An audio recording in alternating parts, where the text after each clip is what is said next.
Akhir kata, jangan lupa hashtag I love ICSTEM dan hashtag pilihan pertama UPU.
Bila bertalu rentak di kalbu, hasrat yang tersirat semakin kuburu.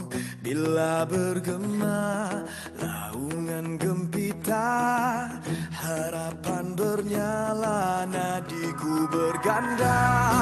Gemuruh jiwa, semangat membara, dari puncak ingin ke angkasa, berkalungkan bintang berkelipan, menyerlah jauh dari yang biasa.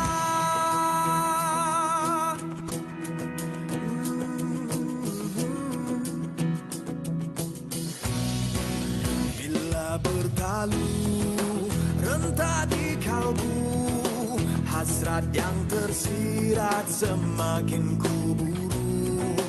Bila bergema laungan gempita, harapan bernyala, nadiku berganda. Gemuruh jiwa, semangat membara, dari puncak ingin ke angkasa, berkalungkan bintang berkelipan, menyerlah jauh dari yang biasa. Ungkapan ini bukan sekadar bermimpi, segalanya pastikan terbukti nanti. Gemuruh jiwa, semangat membara, dari puncak ingin ke angkasa, berkalungkan bintang berkelipan, menyerlah jauh dari yang biasa. Gemuruh jiwa, semangat membara, dari puncak ingin ke angkasa, berkalungkan bintang berkelipan, menyerlah jauh dari yang biasa, menyerlah jauh dari yang biasa.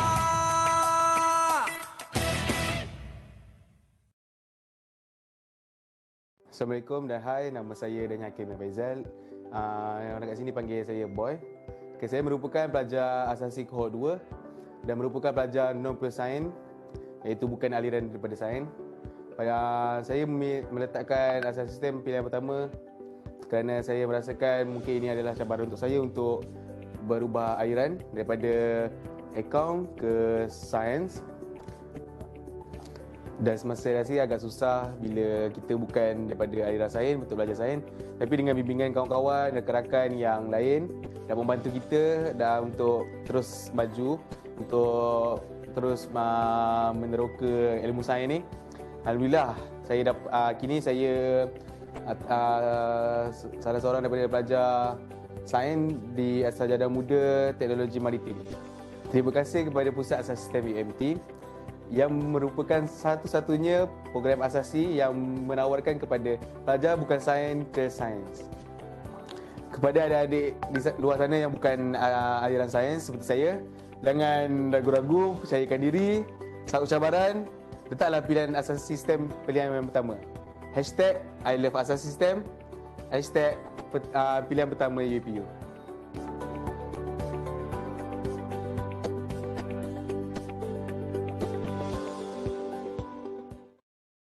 Hai, Assalamualaikum warahmatullahi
Guys, do you know why STEM is important?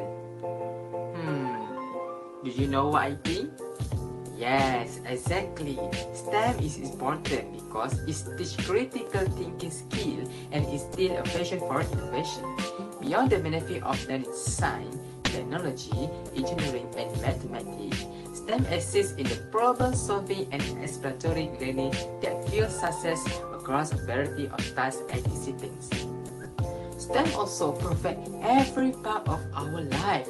Yes, science is everywhere in the world around us, and technology is continuously expanding into every aspect of our life.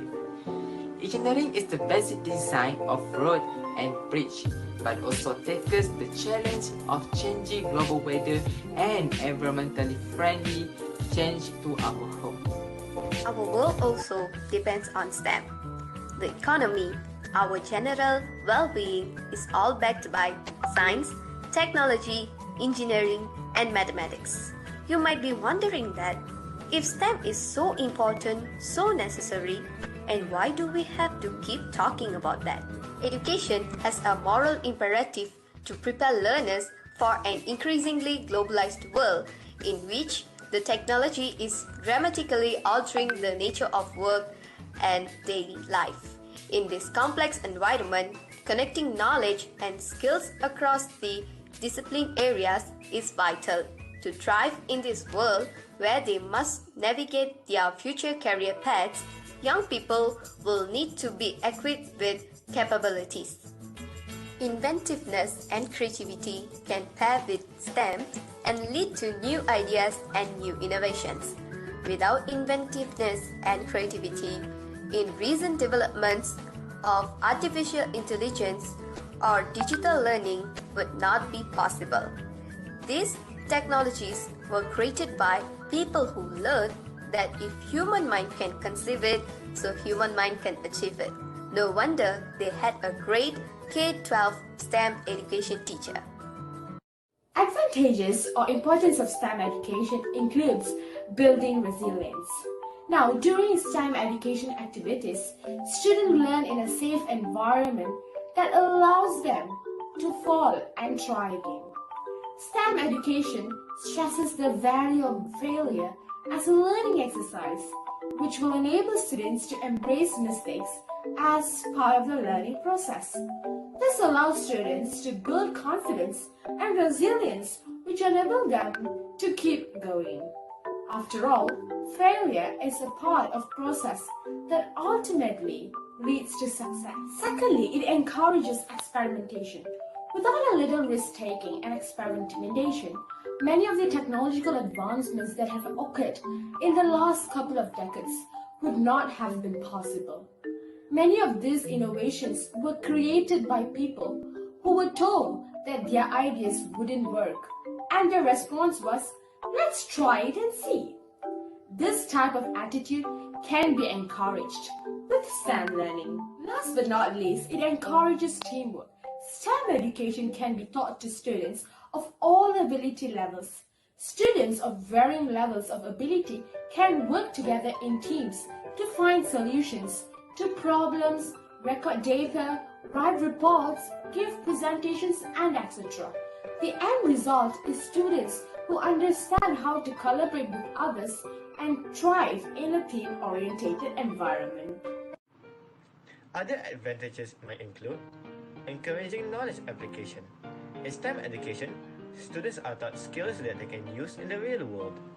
This motivates them to learn, as the skills acquired can be utilized immediately, and in ways that positively impacts them and their loved ones.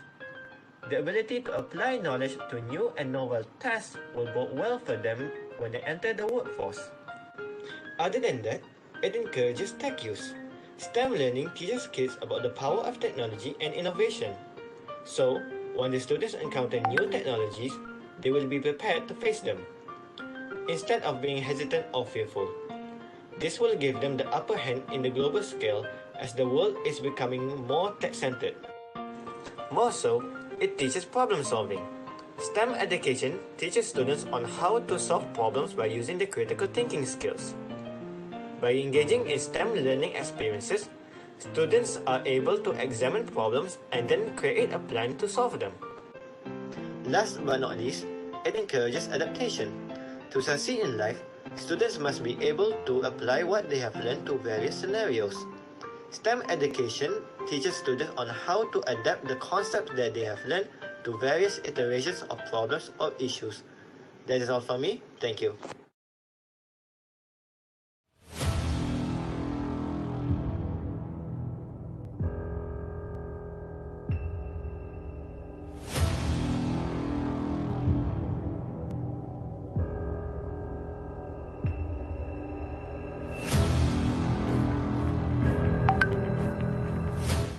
Assalamualaikum and hi.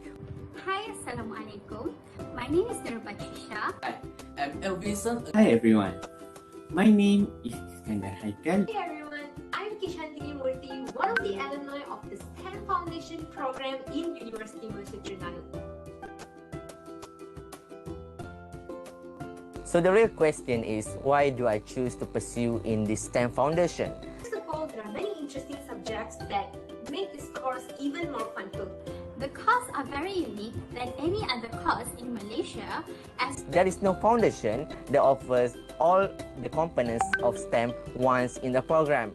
Most foundation courses are specified to certain science field, thus not really expose students to the real STEM learning. I chose ICSTEM because I'm Foundation is a fun-filled course and I'm very interested about the STEM subject. which is science, technology, engineering, and mathematics. Regarding the wow factor of this program, In STEM Foundation program, they give a chance to a non-background students from high school to pursuing their study in degree in a STEM subject. in addition, STEM Foundation also introduced the Hafazan program, basically to those Hafiz and Hafizah to further their Hafazan here during the foundation's time. Here comes the best part of all being in STEM Foundation program. If you are graduated from Foundation of STEM, you will obtain a golden ticket or a VIP ticket to further your study in degree program offered by UMT. Since STEM Foundation is a closed system program, Once you've completed the STEM Foundation, when you want to enter your degree, you don't have to apply through the UP website anymore. the students are like a feeder to university, so they will be given a priority to enter and to register any of the courses they wanted. If you fulfill all the requirements for that particular course. Sounds good, right? That's the best part of being STEM Foundation program. And not only that, not to forget our lecturers. Our lecturers in STEM Foundation Center, they are very, very friendly. And really helpful in my study. You can knock their door at any time and you can throw any question to them and they'll help you with a smile on their face. The lecturers are really helpful, especially to the students with a non-background science, so that the non-science students can success like the other students do. As a system, not only pay attention to academic, but also a platform for us to perform. You'll be given so many chances and so many platforms to expose yourself and expose your talents. In STEM Foundation program, we also did a lot of activities and joined a lot of fun competitions. Such as esports, seminars, webinars, talks, debate, innovation competitions, and many more. Like myself, I used to enjoy innovation competition, which we as a team bring back gold medals for Pitram and Malaysia Technology Expo. I think that's all from me. Don't forget to apply for STEM Foundation at University Malaysia Terengganu soon. Bye-bye.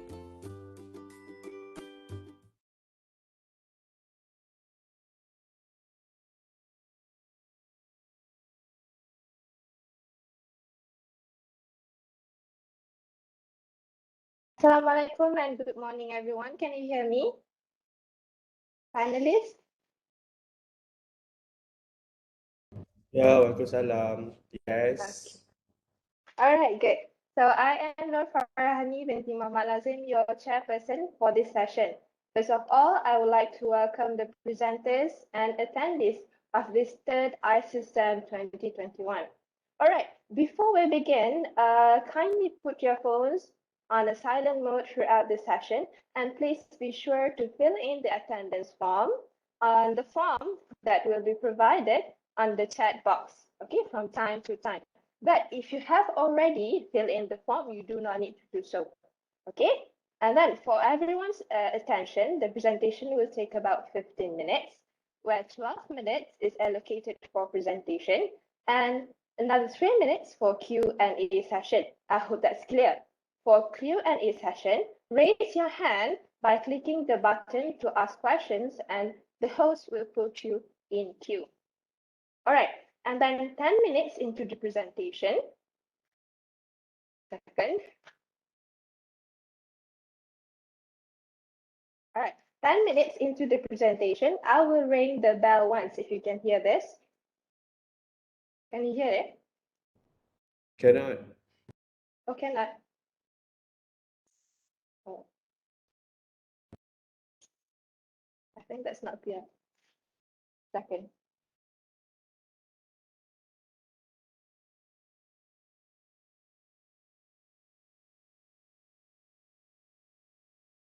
All right.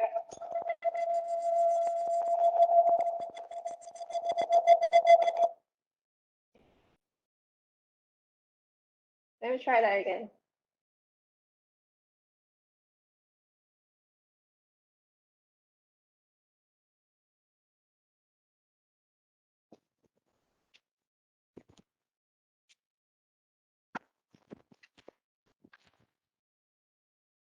Yeah, second. Good.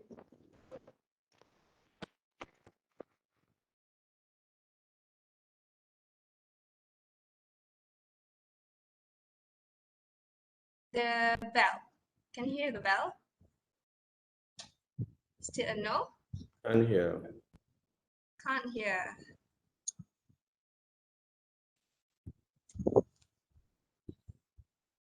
I put it on it's okay. I'll get back to it after this. So 10 minutes into the presentation, I will ring the bell once. And then 2 minutes after, I will ring the bell twice and we will proceed to the Q&A session.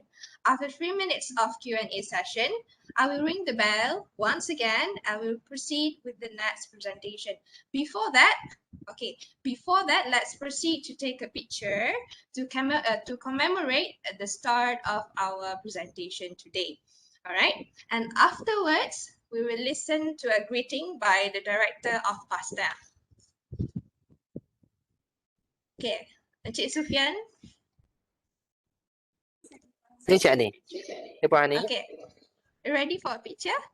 Sekejap Okay.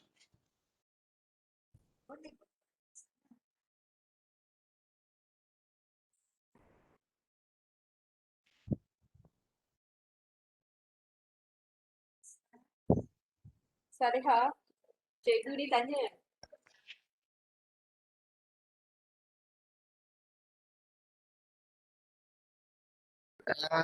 Boleh semua onkan kamera?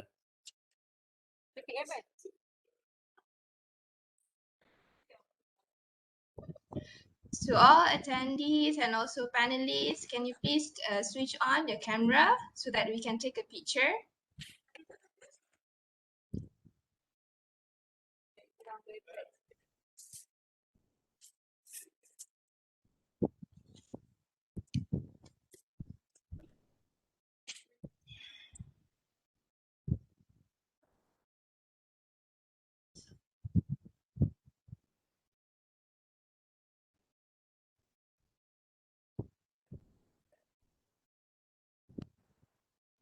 Masih ramai lagi yang tak onkan kamera. Puan Aida Nabilah, Chin Kuyuk Pun, Loy Shu Chun, Mako, Cik Muhammad Izan Masri, Puan Atifah Solo, Cik Saiful Nizam, Puan Zul Afida. Saya masih kat sini tak nampak.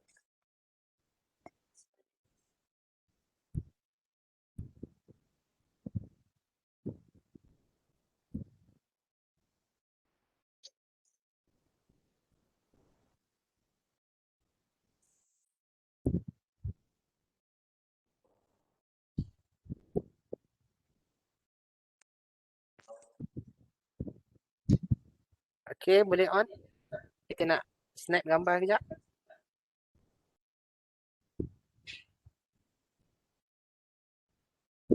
Okay, wait, I'm setting my background. Okay.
Okey, sudah dapat dia. Ha. Sorry, ada technical sikit. Okey, semua dah sedia ya? Saya akan count. 1, 2, 3, 4, 5, 6, 7, 8, 9, 10. Okey, terima kasih. All right, thank you everyone. And then now we will watch a greeting from our director of STEM Foundation Center. Please welcome. Sophia.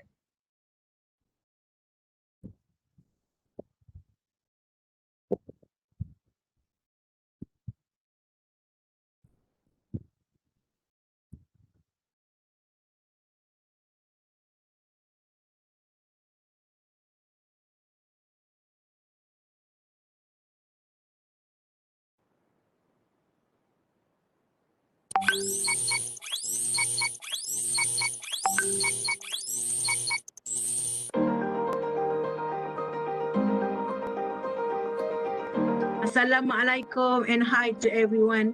On behalf of the ICSTEM Foundation as the organizer, a warm welcome and selamat datang to all of you. Heartfelt gratitude is extended to all distinguished speakers and participants for coming and participating in this ICSTEM 2021.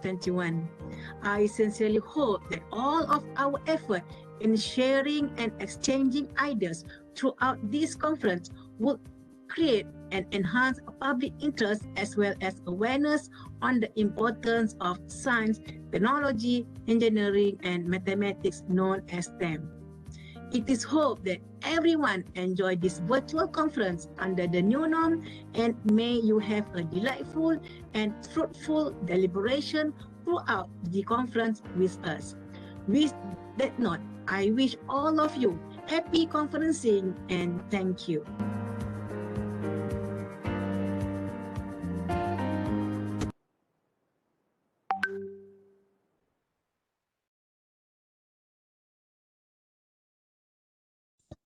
Right, I'll try again for the bell sound. Can you hear it? Barely. Again? Not at all. Okay, I'm sorry. Probably I have to. It's on the loudest.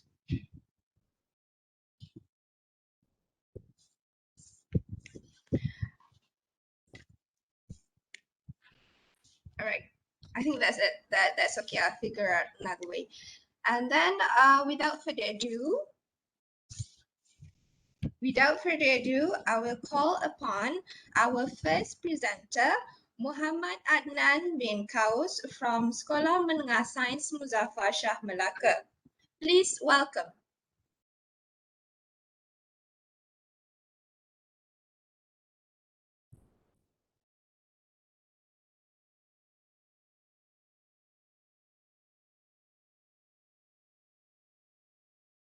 Maaf doktor, Doktor akan gunakan presentation slide kan? Yes. Doktor nak saya on-kan ke? Sambil doktor present? Tak apa, saya dah share, so saya control Okey. sendiri. Okey. Terima kasih. Sama.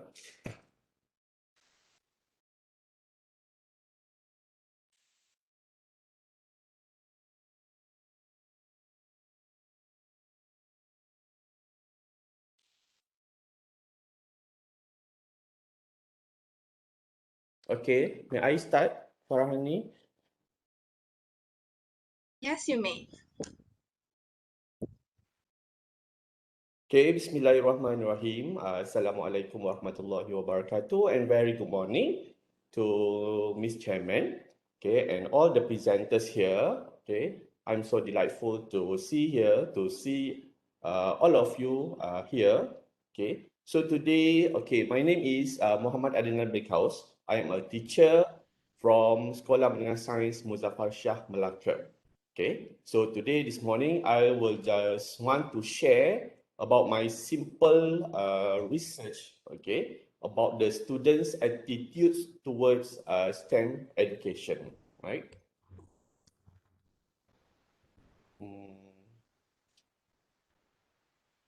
How to go next here?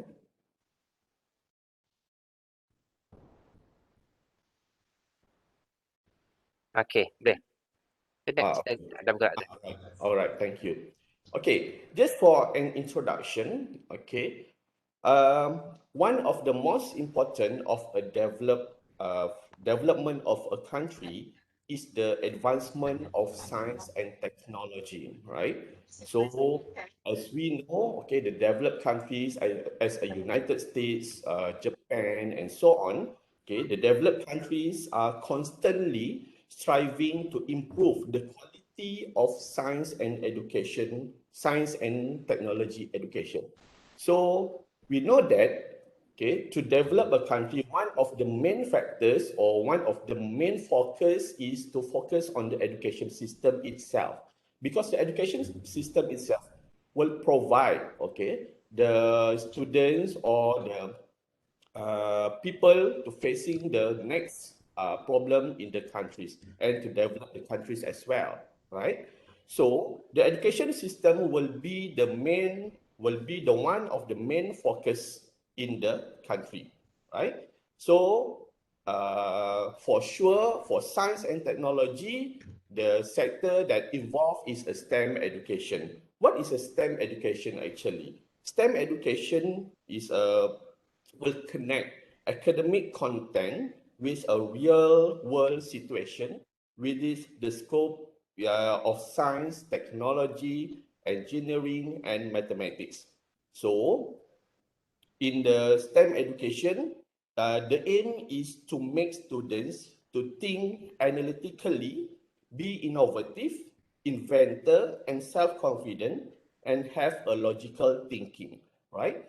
So my focus in this study is to look at one element that from an affective factors, okay, affective factors, that is an attitude. Attitude are affective behaviors. So from ICANN 1980, it said that attitude will affect success and failures of the students. Okay, so I think this is the one of the most important thing that we can focus, okay, in order to make the STEM education is the main focus for our country. So based on the past research also state that research on attitudes are acquired at an early stage. So I think this research is most is relevant to do to the secondary student as stated by the previous studies. Okay, next.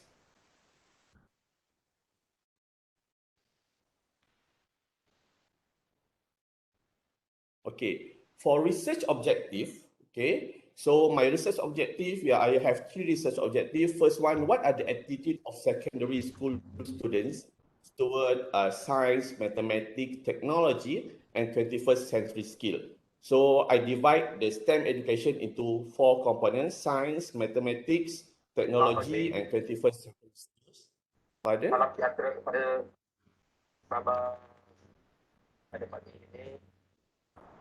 Lebih dahulu saya ucapkan terima kasih kepada Pardon, Farahani, is there any? No, please continue. Okay. Number 2, is there any difference between students' attitude towards STEM education in terms of their gender? Because the previous studies, many of the studies shows that a few studies that shows a male student have a good attitude, while another student have, while other countries have a good attitude for the female students. So this is the main focus. And is there any difference between students' attitudes towards STEM education in terms of their grades? That is a Form 4 and Form 5. All right. Okay. So my hypothesis is there for research objective number 2, is there any difference between students' attitude towards STEM education of their genders? So I have a null hypothesis from 1 until 4. And my third research objective, is there any difference between students' attitude towards STEM education in terms of their grade, that is Form 4 and Form 5, for hypothesis null number 5 to number 8. Okay. For methodology, a simple methodology here, I use a research design for I use a quantitative research design using a survey method, right? Then for research instrument, I use a questionnaire, a set of questionnaire that place name as an attitude towards STEM, that attitude towards STEM scale that developed by the 5-day Institute for Educational Technology, right? That consists of 37 items. For sampling, I use 250 samples, that is from Form 4 and Form 5. For analysis instrument, I use SPSS or Statistical Package for Social Science version 27. And analysis, I use an independent sample t-test. Okay, this one is for methodology. Okay, for the result and analysis. Okay, for number 1, research objective number 1, what are the attitude of secondary school students towards science, mathematics, technology, and 21st century skills? Okay, for science, okay, given 3.6462, mathematics 3.1425, and engineering technology 3.5760, give a mean, and the 21st century skills 4.100.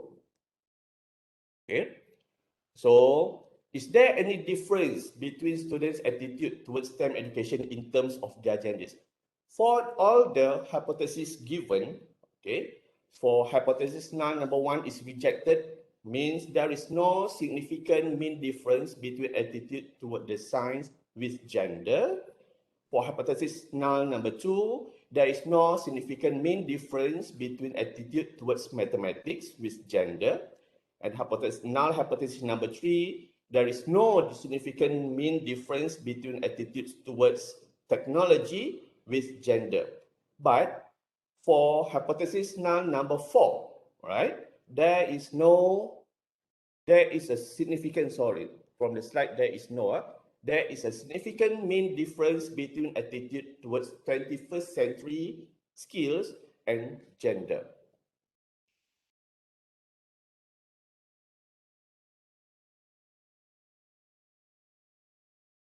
Okay, for research objective number 3, is there any difference between students' attitudes towards STEM education in terms of their grade, Form 4 and Form 5?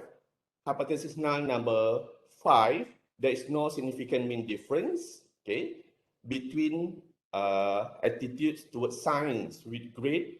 Hypothesis number 6, there is no significant mean difference between attitude towards mathematics and grade. Okay. Number 7 and number 8. All right.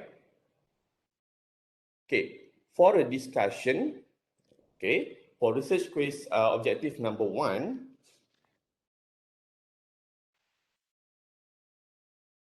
okay, student attitude towards mathematics shown the lowest mean, that is 3.1425 compared to science, engineering and technology, and the 21st century skill. This shows that the sample do not have a good attitude towards mathematics component in STEM education, right? So maybe this is because of the subjects they have in the school that are quite difficult from their point, that is additional mathematics, right? So this will not give a good attitude towards mathematics for overall, right? But according to Coburn, 1969, Zan and Martino, 2007, Mazana et al., 2009, attitudes play a major role in student success or failure in mathematics and their approach to mathematics, right? So other than that, students exhibit a positive attitude towards mathematics initially, but their attitude towards becomes less positive as the students move forward to a higher level of education from Zana et al. 2019, right? So if this situation is going for a long time, we are worried about the performance in STEM education for overall because it shows the not a good positive attitude towards mathematics, right? Okay, other than that, okay, if the mathematics shows the lowest mean difference, okay, lowest mean, but for 21st century skill, it shows the highest mean, right? So other than that, 21st century skill shows the highest mean that is 4.100 compared to others component and was aligned with the previous studies that is from Tuan Mastura et al. At 2010, Cheryl 2018, right? So 21st century skill, what is 21st century skills? Okay, 21st century skills that refers to broad set of knowledge, also skill, and that are believed, okay, to be critically important to success in today's world. So with this result, it shows a good sign for this generation in facing today's world problems and challenging. So this is maybe because of the application of HOTS element.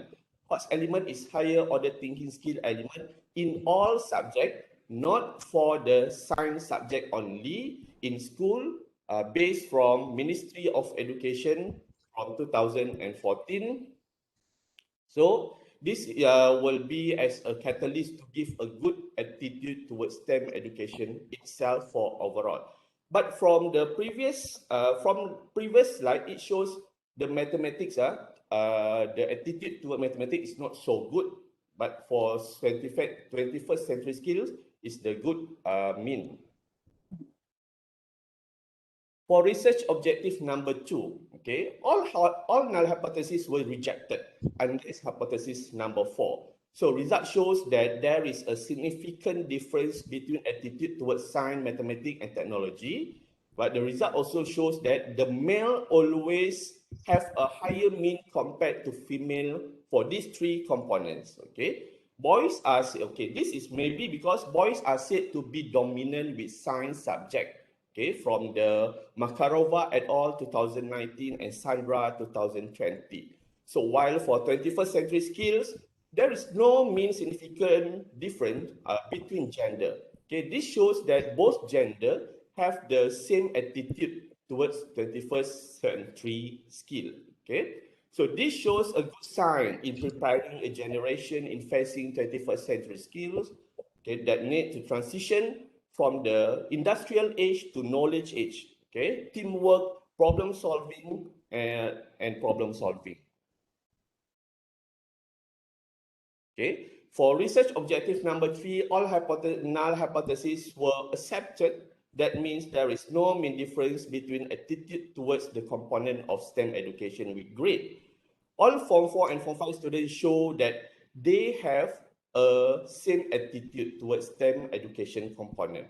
So all these students, this is maybe because all of the students stay in the same school, so they use the same teachers, they have a same teachers, use a same approach of teaching and same style of learning. So other than that, all activities they do also quite same, right? Because they stay in a one school.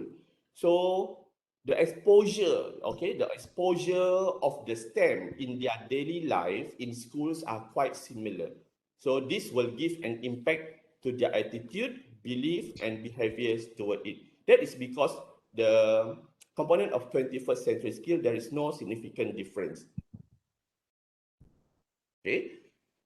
For recommendation, okay, for me, how we can approach, okay, how we can approach ataupun how we can improve, okay, the positive attitude towards STEM education, okay, based on May year 2008, okay, we can look this, okay, not only from a cognitive side, but motivational side also, okay. For May year 2008, he said that we can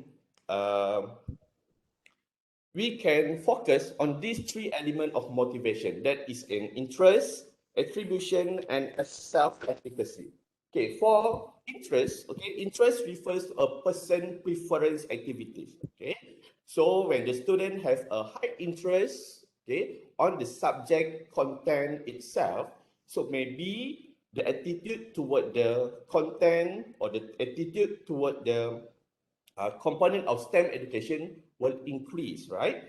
So how to increase the interest of the students? So we as a teachers, we as the education management have to think how to make our teaching and learning more interest, right? So if the student are getting interest in the STEM education or in our subject content, so students will think harder and process the material hardly, okay, or deeply than when they are interested rather than uninterested. Okay, that is the first component.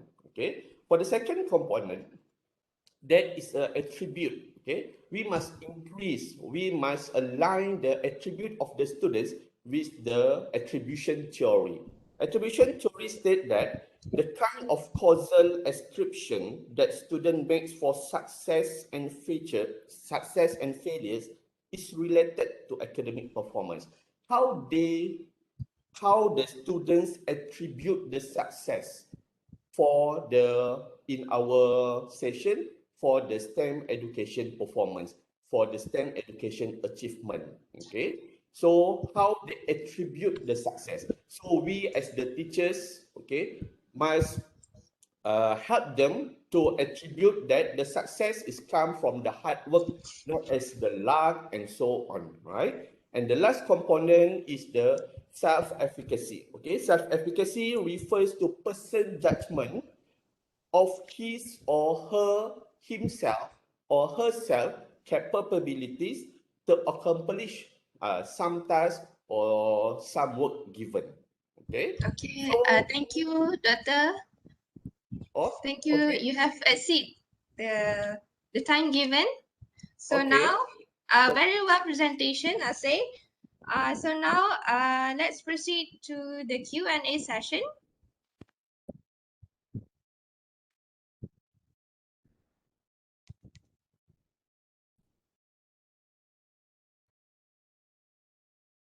If you have any questions, please raise your hand.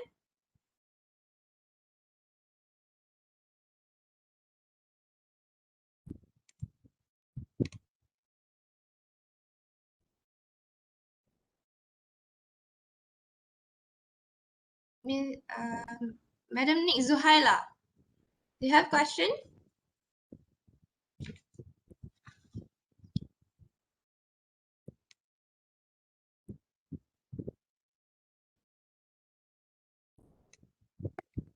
Unmute untuk bertanyakan soalan boleh unmute. Yes. Nick Zuhaila, you can unmute if you would like to ask a question.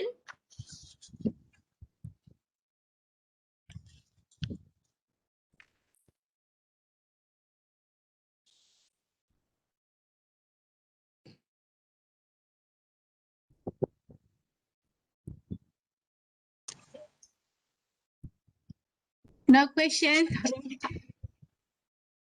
Sorry? Come again?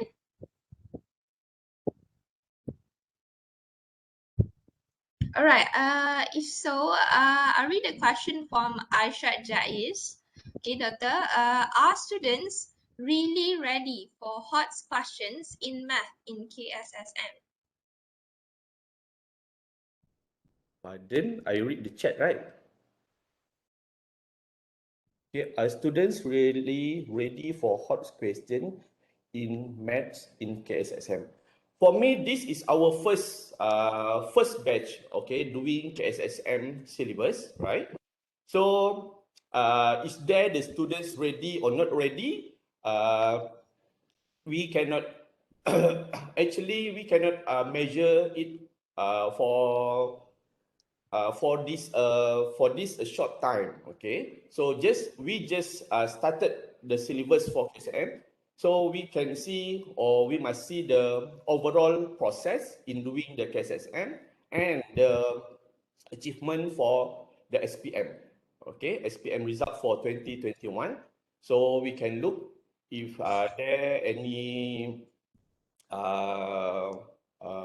what you mean by any problem with that. So the the process we as a teachers, the management, the ministry will give an amendment for the syllabus or the process delivering the syllabus.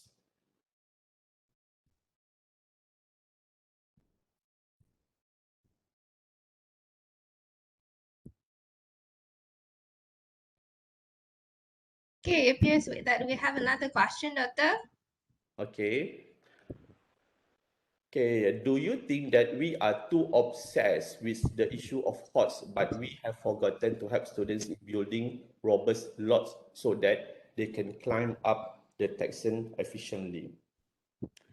It is not too obsessed, but we must do the HOTS for this century, for my thing lah, for what I thought lah. Okay, so kalau kita if we want to say that we are not ready yet because the students cannot grab the lots element, right, the lower order thinking skill, so until when we want to wait, right? So beside than that our student also have a very let's say a diversity students, okay, the level of intellectual is quite diverse, right? So maybe the HOTS element will prefer or will be better for the higher level of students, okay, compared to the moderate or low students, okay?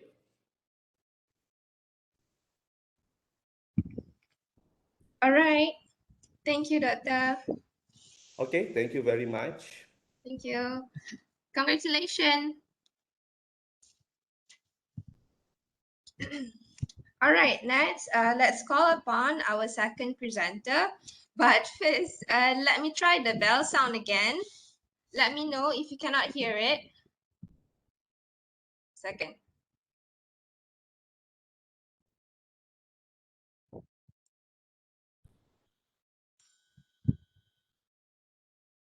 Can you hear the sound?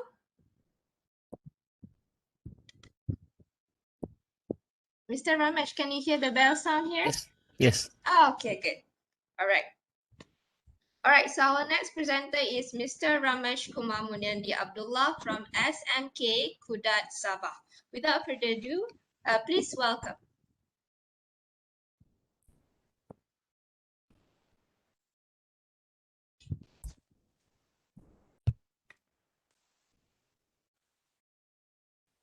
Okay, I also better keep my timer. I have a timer so here, just in case I cannot hear the bell. Bismillahirrahmanirrahim. Assalamualaikum and a very good morning to all my audience today. Thank you for the chairperson, Mrs. Farahani, and also the host, Mr. Sufyan. Thank you so much. Before I start, actually, I would like to take this opportunity to thank the ICSTEM organizers for giving us the opportunity to share and make discussions with our friends and colleagues. So I really appreciate this opportunity. My name is Ramesh Kumar Munyandi Abdullah. I am teaching in Sekolah Menengah Kebangsaan Kudat, okay, right at the tip of Borneo. I guess we'll go on with my presentation for today. So if there's any problem with my voice or any problem with my slide, just do let me know. All right. So what I'm doing, what I did, what is my study? My study is an action research. Okay. I am developing a drag it and prove it. That's the name of my module. Okay, to increase STEM students' understanding. So what do we call as STEM students? Some people will say STEM students, like for formal definition of STEM students, like in my school, we use STEM students as science stream students, those who are taking chemistry, physics, biology, and admits. But I would rather think of STEM students as an idea, as how do we present our science, not labeling them as the science stream students lah. But in my study, I refer to my STEM students as my science stream students because I am teaching them additional mathematics, and I want them to understand how to derive, okay, the derivation of formulas. Okay, some might say, why the students will need to derive? The formula is given in the exam. Why do we need the students to derive the formula? So actually, what does it mean by derive? Okay, derive means to, in other words, is to deduce, to obtain, to prove, or in simple words, is to understand the origin of the formula. So I go on to next slide. Okay, so in our learning, the additional mathematics, from my understanding is, students learn mathematics by creating familiar patterns. Familiar patterns which are also roadmaps that they themselves understand. Okay, we don't want students to just follow us. We want the students to make their own road, to make their own pathway. Okay, then memorizing is not the best way to learn mathematics. We cannot learn mathematics by memorizing. That is the wrong way to learn mathematics. Okay, especially now we are facing Industrial Revolution 4.0, okay, IR 4.0, which requires students to be well equipped with critical skills in problem solving. Like in Japanese, they have 5.0. So I think it's more or less the same because the characteristics are the same. We talk about IR 4.0, we talk about AI, we talk about we using technology in online. Like for example, now everything is online. It's been 1 year since I've been to the ATM machine. Everything is online. Everything is online. I don't need to use cash anymore. So that's what we call as IR 4.0. Everything is online.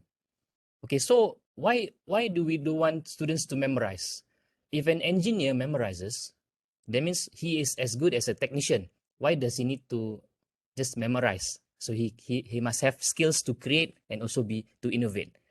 Okay, so there has been an emphasis on how formulas are derived in our huraian sukatan, in our syllabus, in additional mathematics. So if those who are teaching additional mathematics will have known that there is an increase from 5 to 17 learning outcomes that students require to derive formulas. So that means in our education system, we want students to learn how to derive. So students must know how formulas are formed. Then they need to make connections between concepts so they can formulate their own pattern of understanding. Especially in admaths, we cannot say, I'm the admaths teacher, you must follow me. There's no such thing. The students must have their own understanding. So, and as well as they need mental representation in learning mathematics. Okay, so we want our lesson to be enjoyable. Okay, we want our lesson to be enjoyable. So why not we use technology? So, but since derivation is usually not the focus of the lesson, okay, there are not many materials available. It's very hard to find materials concerning softwares or applications, how to derive formulas. Rather, most of the time, teachers just use the textbook saja. Use the textbook. So this provides a knowledge gap, okay, which I have identified. We need to bridge with proper research and application of ideas, especially involving students' participation. We need students to participate in deriving the formulas. Okay, so as well as we have all of us are familiar with the interactive activities. It definitely promotes students' participation. Okay, but we cannot overly use this technology because it won't be beneficial if we overuse it. Okay, so what I did was a part of my remedial learning. So I used technology to change the approach of deriving formulas to enhance my students' understanding. Okay, so as you all know, action research will be a qualitative form of research. So I got a shock when the previous presenter said he has 250 students. Actually, I only have 10 students in my class who is taking science stream. So these 10 students are my guinea pigs. They are doing my experiment. Rather experiment, rather observation lah. I'm observing their activity. So before the lesson, okay, memang the students they are having problem lah. They are having problem with answering questions related to derivation. So they most of the time they just leave the question blank. They don't do. So therefore, when I starting a new topic, this particular study I do trigonometric identities, which are three formulas, very important formulas in trigonometry lah. Okay, so I give them a pre-test, which is involves an online worksheet, and also they after the pre-test, I get their results, and then I give them the remedial learning, which is the drag it and prove it module, and after that I do the post-test. Okay, so this is a rough uh, view of my module. Okay, so I use color coding. Red for stop, the first one, and the green is for the last one.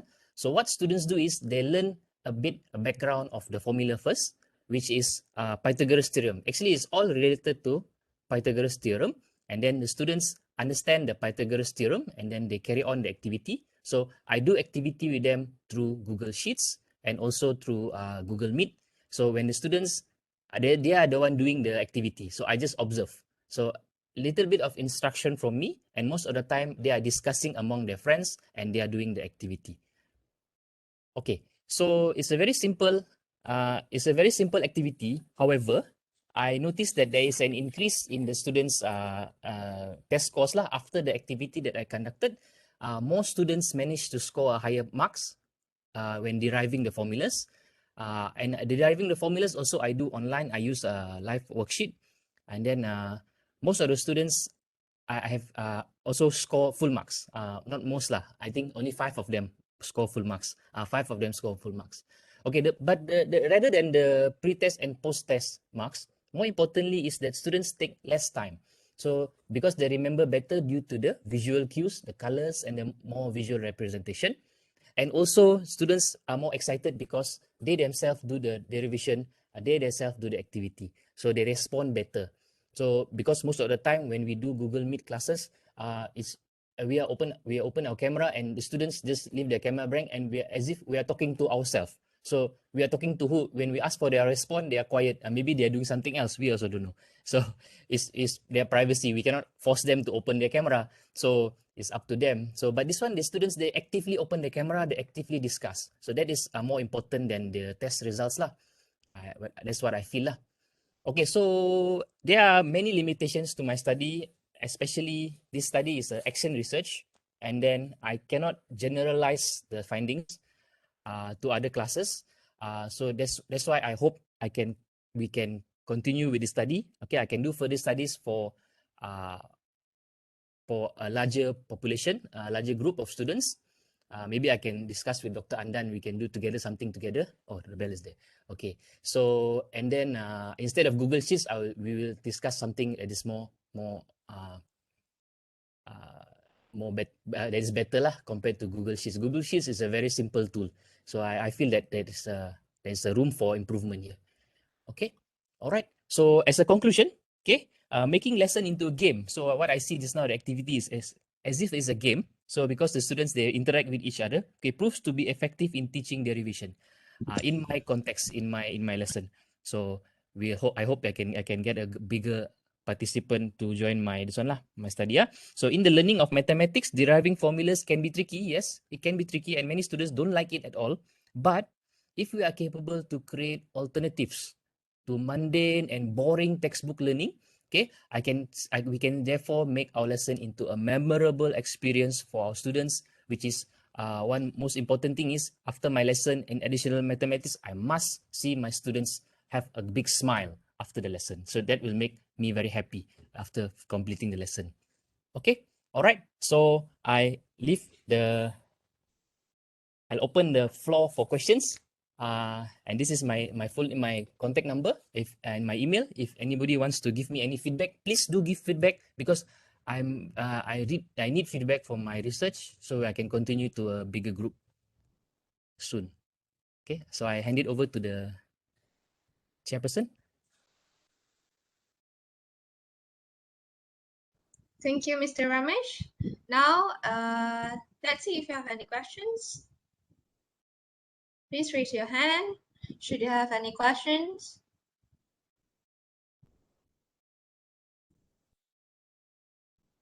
You can also write on the chat box here.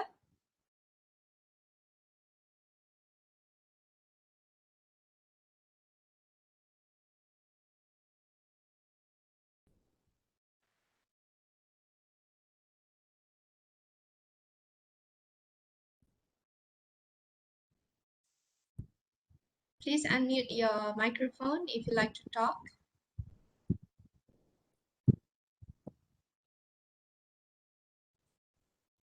Can I ask a Okay. question? All right, go on. Yeah, Mr. Ramesh. Good morning, Mr. Yes. Ramesh. Good morning. All right. A good presentation. Okay. For me, what is your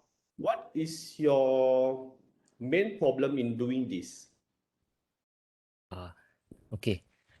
Thank you, Dr. Adnan. Yeah. Thank you for the question. Okay, the main problem is first is because we are having a MCO kan. So MCO, the main problem is it's very difficult to teach maths when online because we don't see our students, we don't see their face.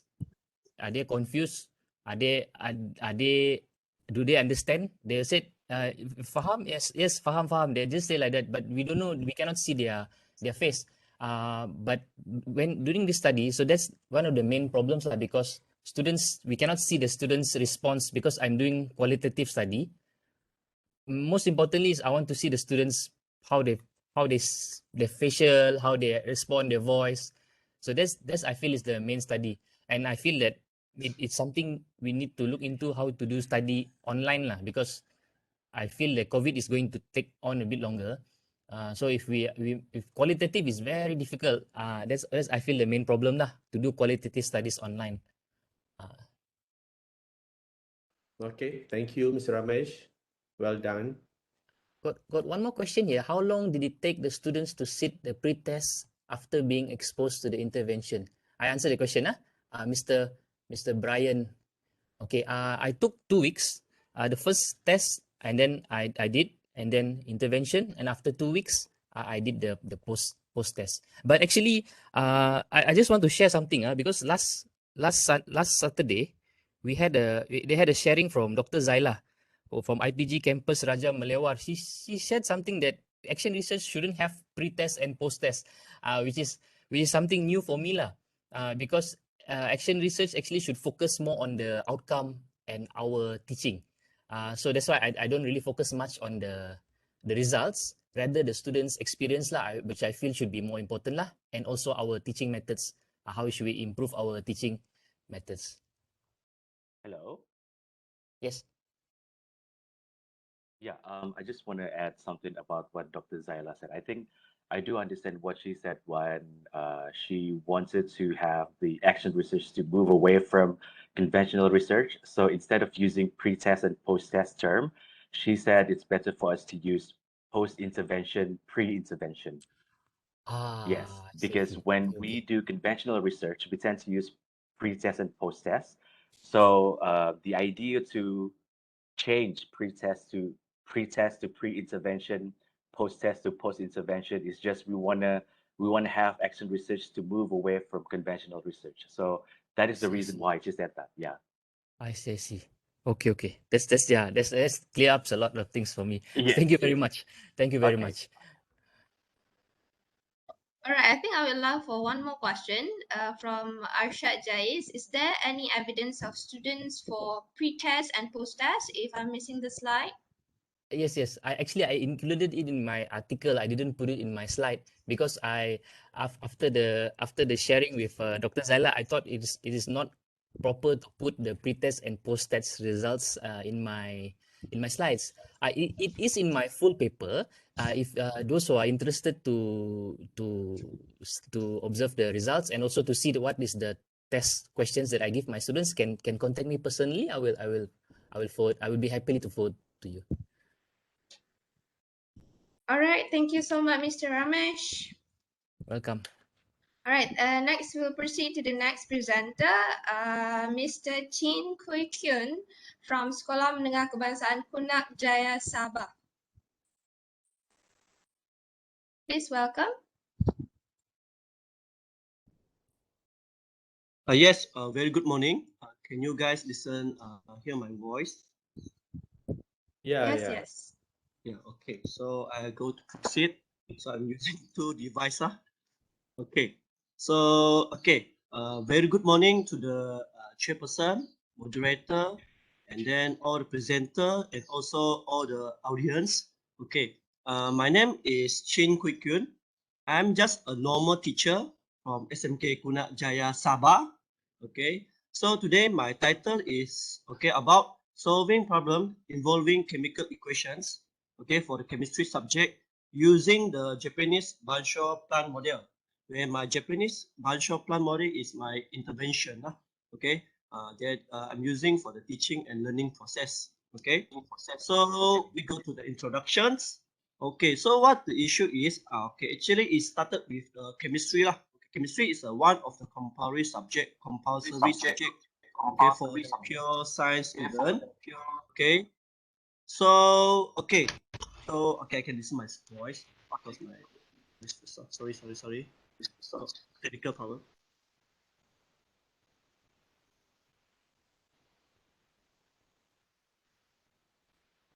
Wait for a while.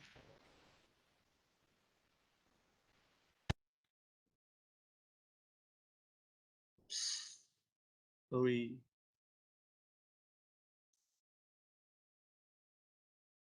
Okay. So go continue for my chemical equations. Okay, so one of the problem of my student that I found that chemical equation is most difficult to master. Okay, because this topic is relatively abstract and far from the daily life, like stated by the Harders and the Pillay in 1996. Okay, so I come up of an idea. Okay, I'm trying that the Japanese Bansho plant model, is it fit and suitable to practice in our secondary school. So because this Japanese Bansho plant model has been practiced in Japan a quite long time ago, so I'm trying the effectiveness. So that's why this approach I need to be studied, especially in chemistry for the secondary school in Malaysia. Okay, so we go to the M and the research question. So the M, the main M, is to find out the effect of the Japanese Bansho plant model to help students to solve the problem involving chemical equations. Okay, just for chemistry subject. Okay, so we proceed to the research questions. Okay, there are 3 research questions. Okay, we go to the first one. Okay, is there any significant difference in the mean score of the pretest between the student of the treatment group and the control group in the subtopic of chemical equations? Okay, it's more to comparison between the treatment group and the control group for the pre-test. And then for the second one, is there any significant difference in the mean score between the student of the treatment group and the control group in the subtopic of chemical equation? So it's the comparison between the post-test between the treatment and the control group. And the last one is, what if the mean score of the level of acceptance among the Form 4 student for the treatment group in the subtopic of chemical equation? So the third one, I'm using the questionnaire to answer these research questions. So we go to the interventions. So this is how I did it in the class, by using this Japanese Bansho plant model. Okay, but when last year we are facing COVID-19 pandemic. So I'm trying and modified this Japanese Banshopla model through virtual. I did through the Google Meet. So this is how I did. So actually it consists of 7 steps. 1, 2, 3, 4, 5, 6, and 7. So the first step I will start with learning objective and success criteria that I mentioned to the student. So it took me about 5 minutes. And then I go to the second one. So second one is the questions or the problem solving. And then I will show my solutions, how to solve the question. And it took me about 10 minutes. And after that, the third step is I will giving the student assignment, or questions that's similar to the problem that I showed to them. And then the fourth one is the most important part because I let students to respond, based on their own methods, that I already highlight to them. Try to using your own method when solving this problem. So it took about 15 minutes for students to respond. And then after that, they will send me the answer and then the step of solutions. And then another 15 minutes is for their presentation, through the Google Meets. And then the fifth step is summarize, where I ask students to choose which method is suitable for them. So discussion is involving through the in the summary lah. So it took me 5 minutes. And then go to the sixth step. I will give the student the exercise, that I can found from the textbook, module, or the exercise book. And then the last step is the conclusion parts. So I ask one of the students to conclude what did we learn today. So so this all took me about 60 minutes, to undergo the teaching and learning process, for the chemistry subject. So we go to the step number 4.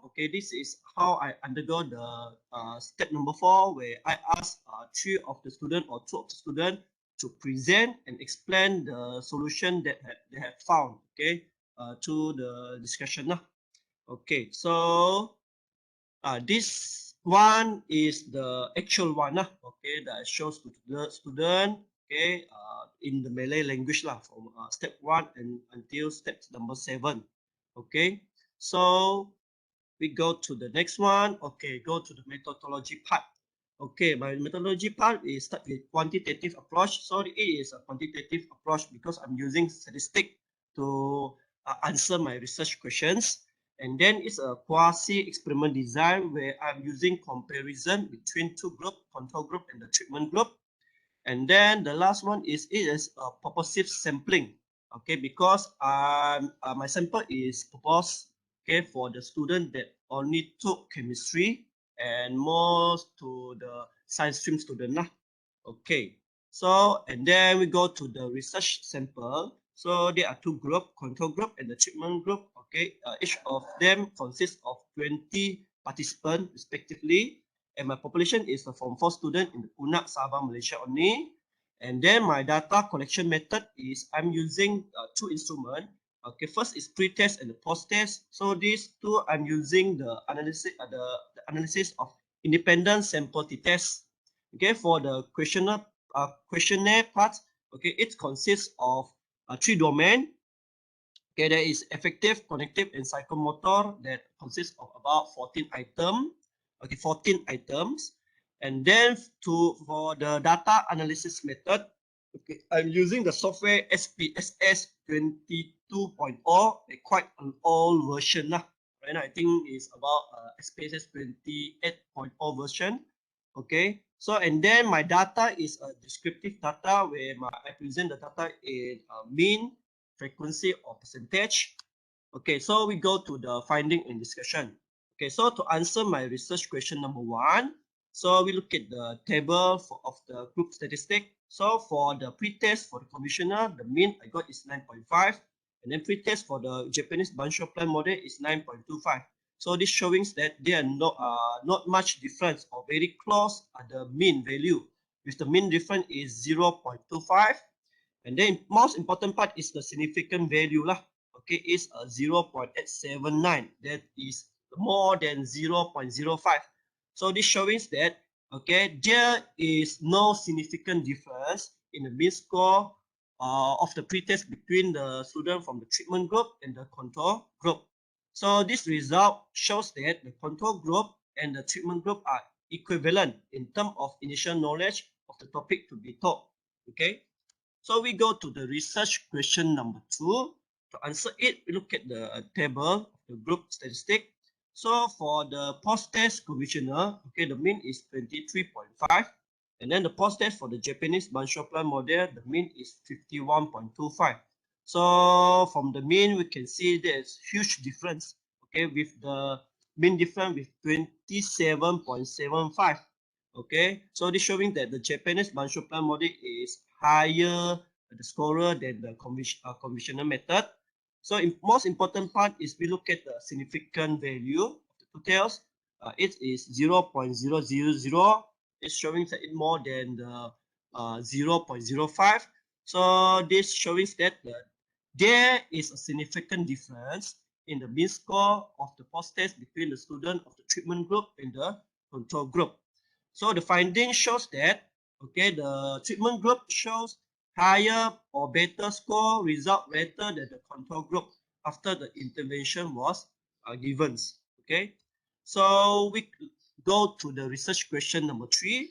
So what is the mean score of the level of acceptance? So from the questionnaire I got, the effective domain consists of 4 items. So the mean value is 4.54, and the connective domain I got from the 7 item is 4.52, and then the last one is the psychomotor domain consists of 3 items. It got 4.72 mean value. So the total and the overall mean value is 4.59.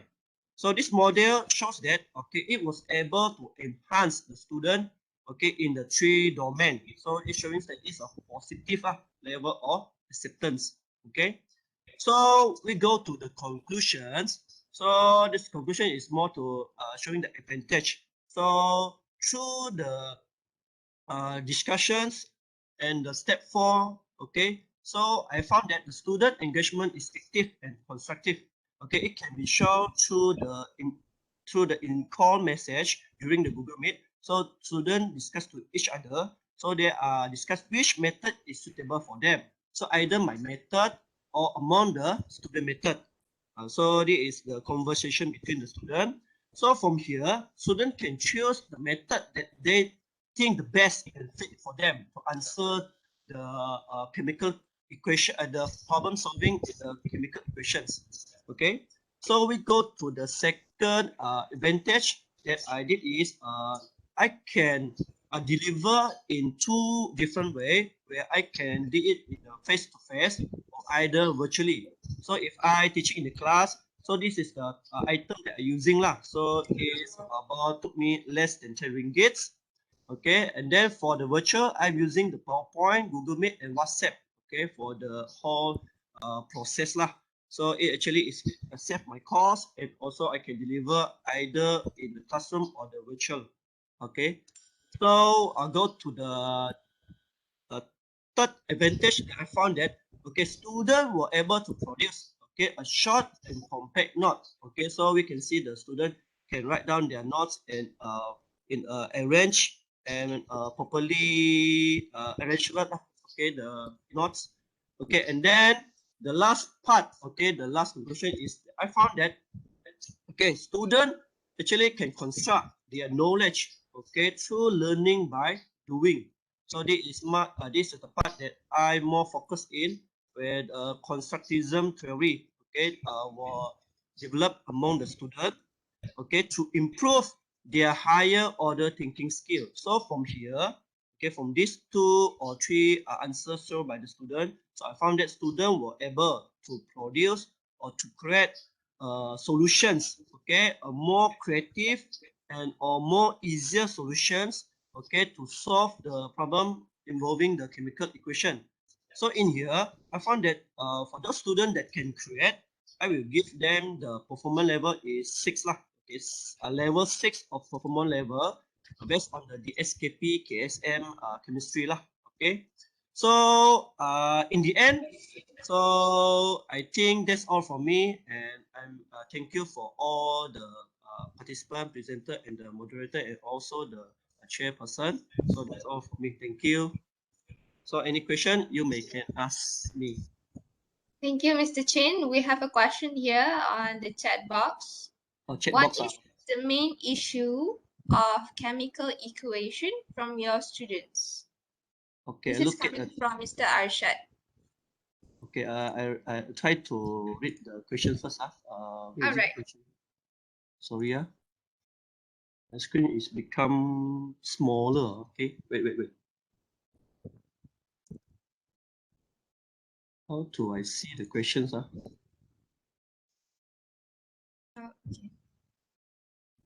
Can you see the chat box here? Oh yeah, I can see already. Okay, thank you. Also, I need to read the questions first. Okay, so got any questions? Okay, what is the main issue of the chemical equation for your student? Okay, thank you, Mr. Ashraf. Okay, the main issue is I found that student cannot solve the stoichiometry of the chemical equations.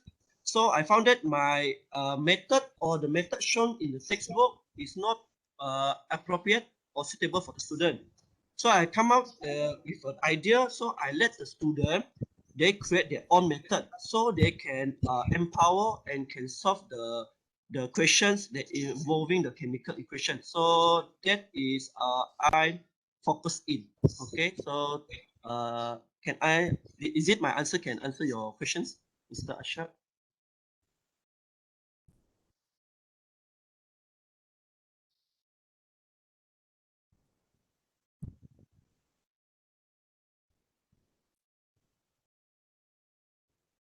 Okay, got any questions? Yes, we have another question from Lim Ai Hui. Please unmute your mic. Hello, Mr. Chin. Salam sejahtera to the chairperson and Mr. Chin. I have a question here. Just now, I have seen your presentation. You tested the student from the 3 domain on affective domain, cognitive, and psychomotor, right? Yeah. So may I know how you tested them in these 3 domain? Is it through the questionnaire or any other item? Yeah, actually I'm also using the observation, but more properly to answer this domain. So I'm using the questionnaire. So I already mentioned in my questionnaire, I got 14 items.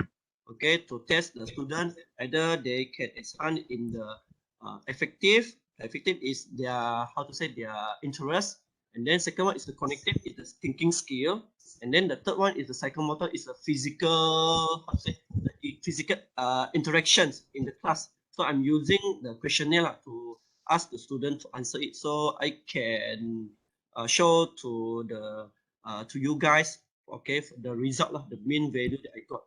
Okay. All right, thank you, Mr. Jane. So Yeah. how is it you form the item? Is it you got it from somewhere or you created the item by yourself?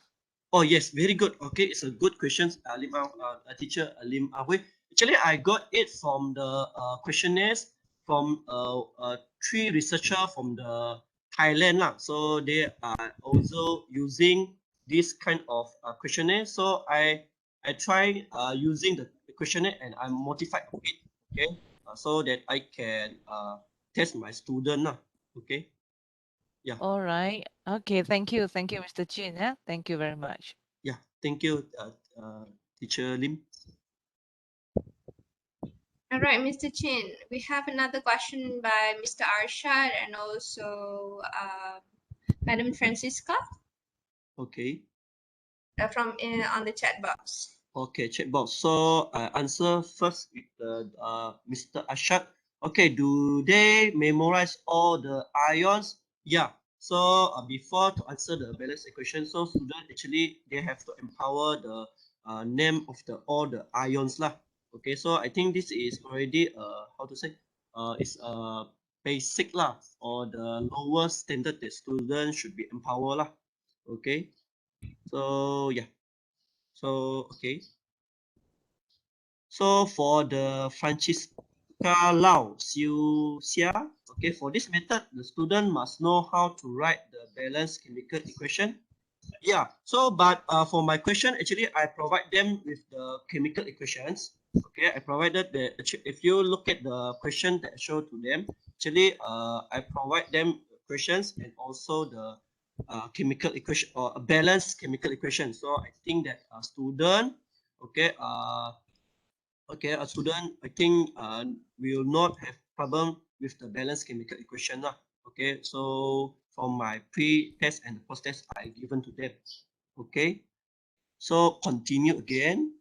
So Miss Lim Hui, Mr. Chin, is this plan suits to other subject?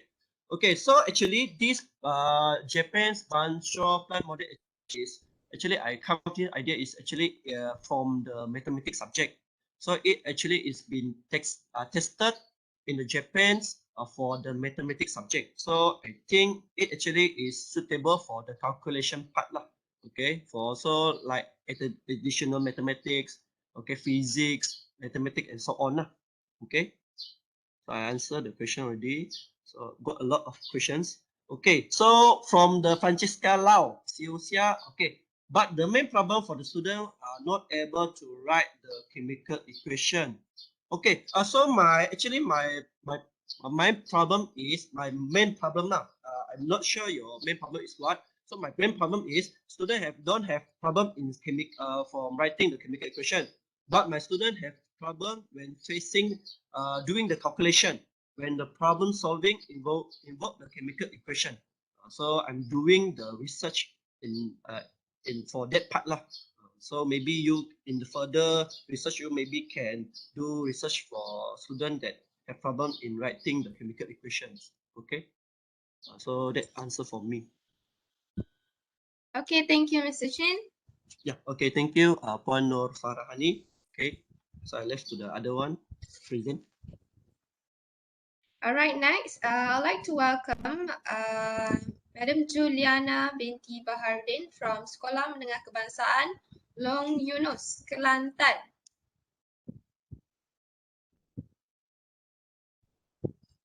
Okay.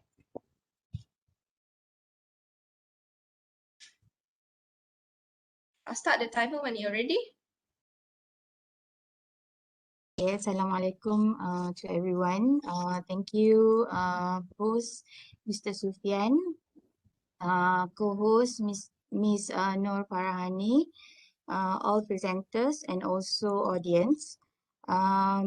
Today I would like to share with you my what I do in class. One practice that I do. So let us watch the presentation that I have pre-recorded. Back to you, Miss Farhani. Thank you. All right, thank you. Assalamualaikum and a very good morning to professors, doctors, lecturers, and also teachers.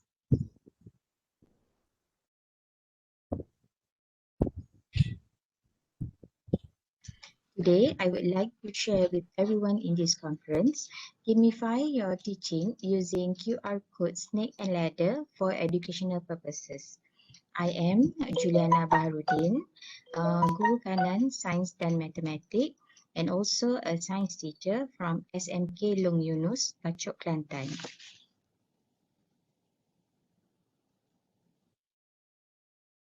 You can see this is the snake and ladder QR code game that to be played by the students in my class.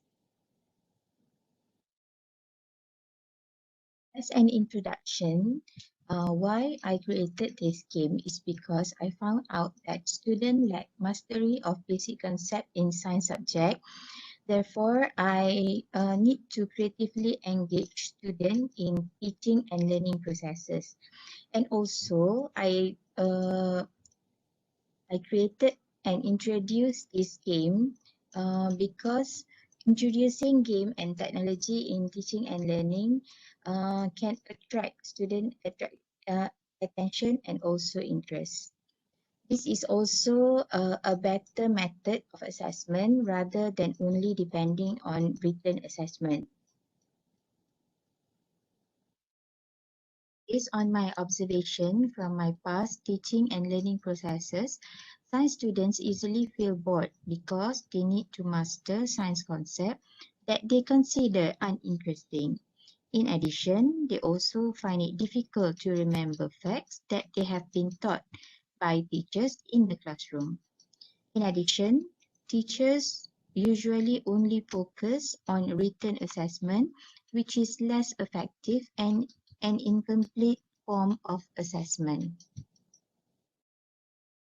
Okay, now let me share with all of you how the QR code snake and ladder game is played.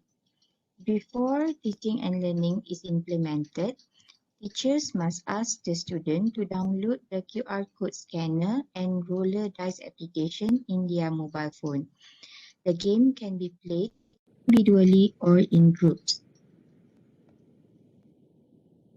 To start the game, each group will use the roller dice apps downloaded from their mobile phone to determine the turn. The group with the highest roll of dice will start the game, followed by other groups based on the number of rolls of each dice. Each group will use a bottle cap marked with the group name as a marker. To begin the movement in turn, student will use the roller dice apps to roll the dice. Then, the marker is moved accordingly to the number of dice rolls. This is a photo of the students playing the QR code snake and ladder.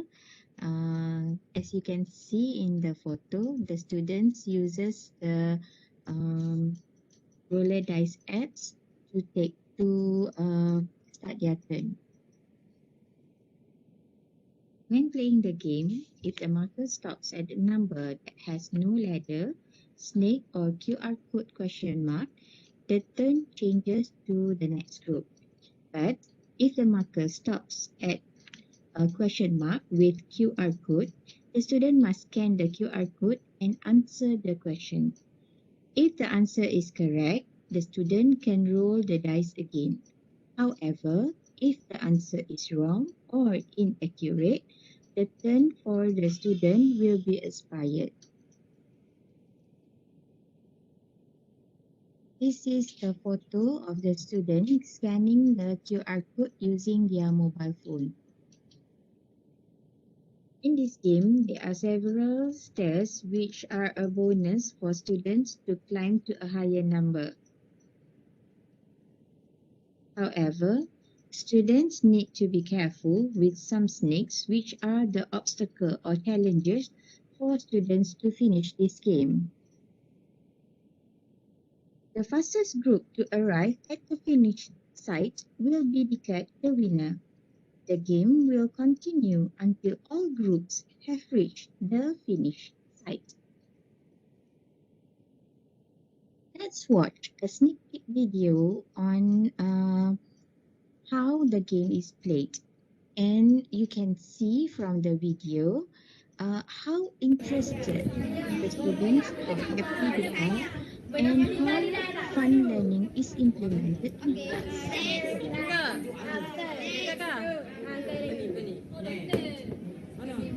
Jalan sekali lagi.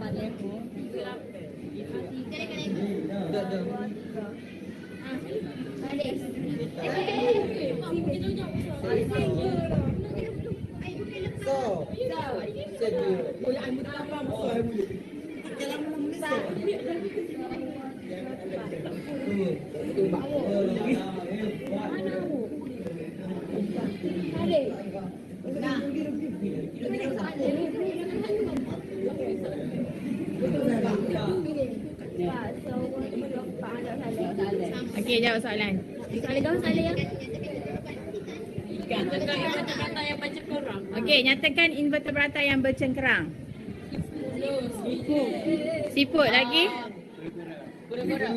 Kura-kura salah. Okey. Kura-kura ada tulang belakang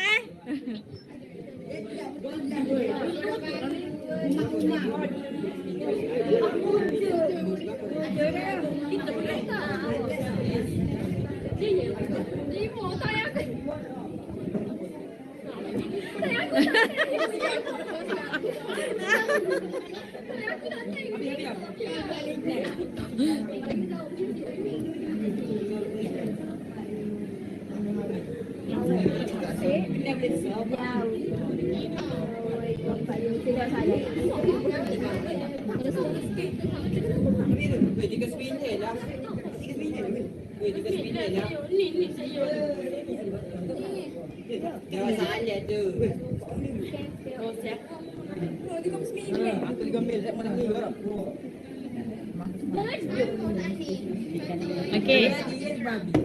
Ha? Ha? Ha? Tiram? Tipu babi, okey. Okey, jelaskan lagi. Baik.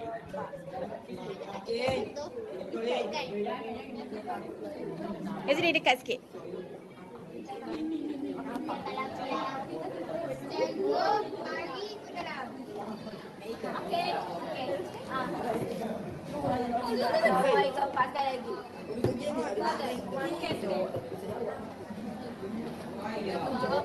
Tiga contoh reptilia.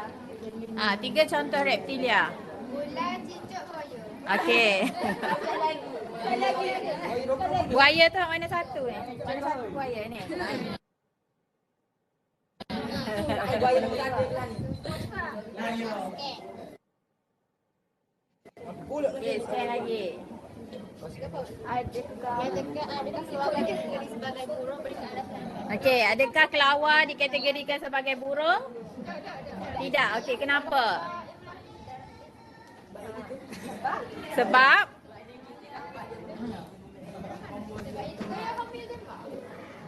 homoeoterma? Kalau burung pun homoeoterma juga. Adakah kelawar burung? Tidak. Okey, kenapa? Sebab 9, 8, 7,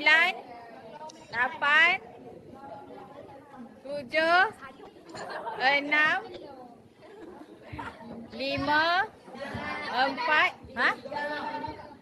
Persenyawan dalam? Burung persenyawan dalam juga? 3. Okey. Sebab haiwan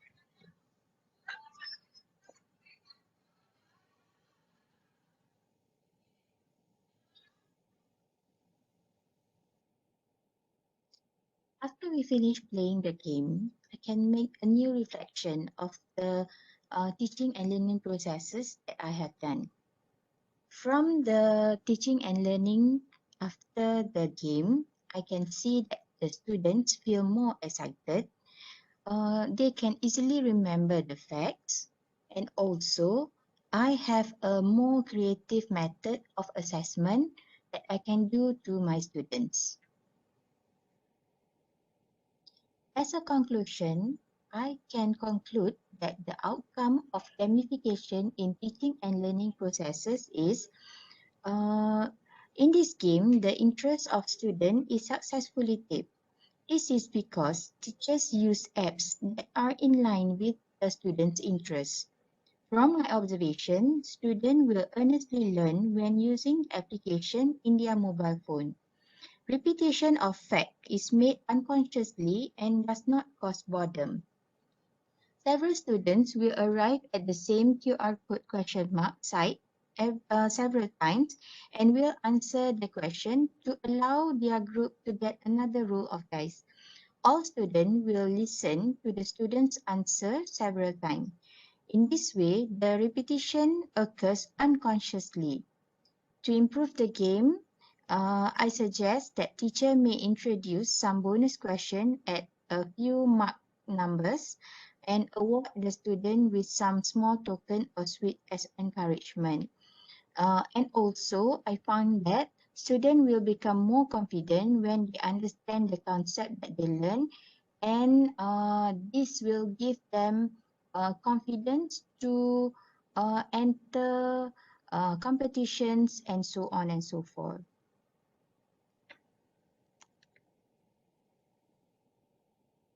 In my opinion, teachers can adapt this game whether online or offline accordingly. And I hope this small sharing will benefit many of us. And with this, I thank you.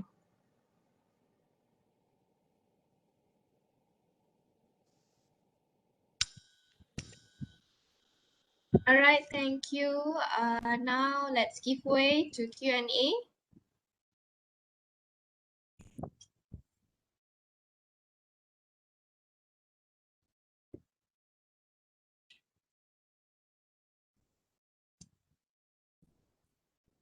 All right, Mr. Byron, please. Good morning, Chegu. Well done on your presentation. I think it's a very good idea on how to make your lessons to be more interesting. And to be honest, I've got you sparked some few ideas in my head for my own project. But my question is it's more towards, I just want to know, do you have any other plans on developing or to make the prototypes to be enhanced in the future, or do you have it already now and you would like to share? For prototype, I have not done anything yet, but it is an idea that can be shared with among all the teachers. So I'm very glad if any of the teacher would like to use the same method. But for me to do prototype and sell in the market, maybe not at this time. Okay, Chegu, but I really wish that you would be able to go far, yeah, with that one, because I think it's a very good idea. Thank you. Thank you very much.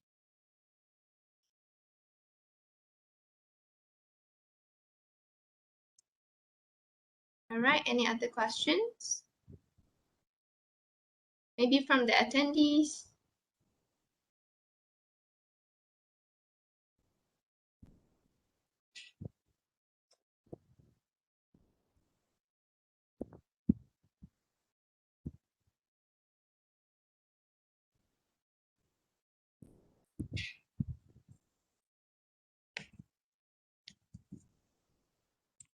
If there is no other question, I hope what I've shared will benefit many of us.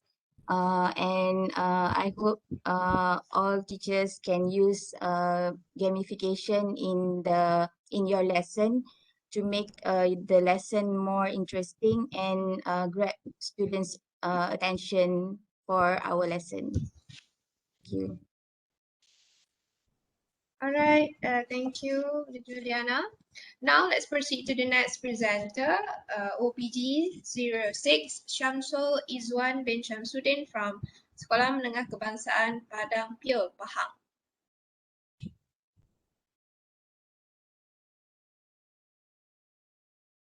Hello, can you hear my voice? Hi. Can you hear my Puan Yes, Farhani? Mr. Syamsul. Clear, loud and clear. Yeah. Okay, thank you, Puan Farhani. Okay, Assalamualaikum warahmatullahi wabarakatuh. My name is Syamsul Izwan bin Syamsuddin, and I am from SMK Padang Pil Jalan Tok Pahang. And today I would like to present about using Instagram as an alternative medium for online learning during movement control order MCO situation. And I want Mr. Sufyan to play my slide.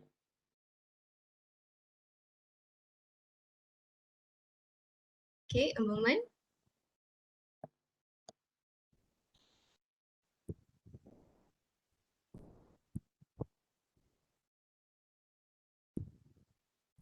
Okay, next.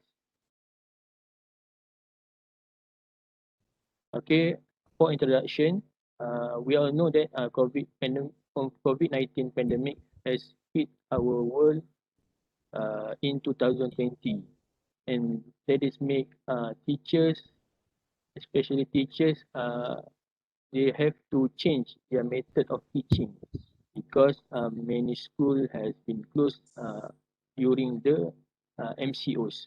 So during that time, teacher has to create another teaching lesson uh, to give teaching good teaching for their student. So my I come with the idea by using teaching online by using Instagram, because we all know that many teachers using social media like Facebook or YouTube. So I think that Instagram is the alternative way for teachers to give uh, learning, or to share their notes to the student. Next. Okay, for literature reviews, according to PT 2016, Instagram can be used to increase diversity and creativity in activities in the classroom. Second, teachers can take advantage of Instagram, and this will provide a golden opportunity for teachers in the process of imparting information and knowledge to students. And the third one, Instagram, which is mostly used by young people, can have a significant impact on language subject, and it can also improve their skill by always using the platform. Early 2019. So according to that, uh, we know that Instagram can be the other ways for many teachers to give their lesson note or their teaching short video to student, and share them with their student, and the student can open the notes and the teaching whenever time they have, because the notes is pushed in there in the Instagram. Okay, next. Okay, for the methodologies, we know that Instagram have four function. The first one is the post function. Uh, the post function is allow teacher to post videos and photos about their subject. Teacher can make interactive animation videos, or make a photo about their notes, and then they can post it to Instagram. And second function is reel. Reel is allow teacher to post short video like TikTok video. So uh, teacher can including the music. Teacher can include the transition uh, in the reel. Third function is Instagram TV. It allows teachers to post a long duration video such as a teaching video in the IGTV. And the last one is live function. It allows teacher to make a live with a student. So it can make a live teaching, um, like we use Google Meet or Zoom application. Okay, next. Okay, discussion and finding.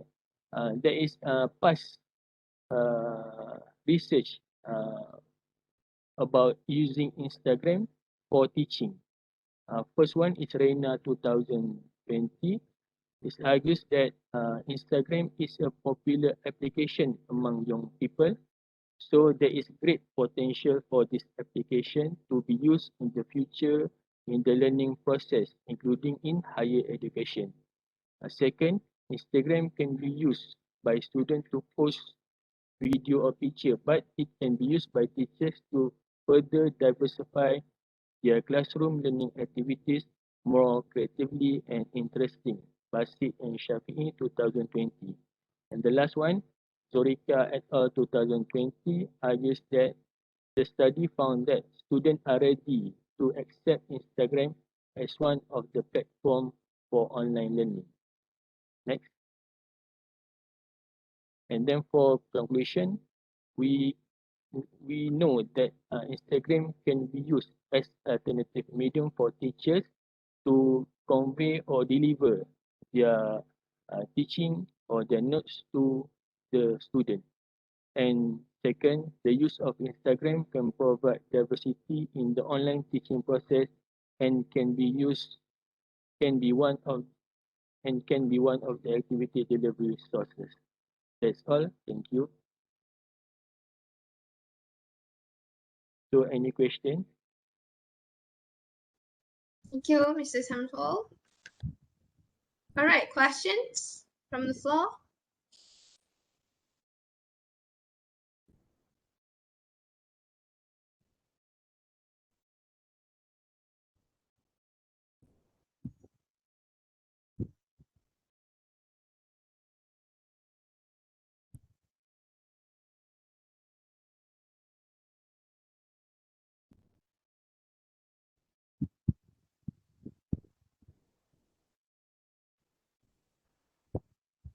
Oh, Okay, we hello. have question. Can you hear? Yeah.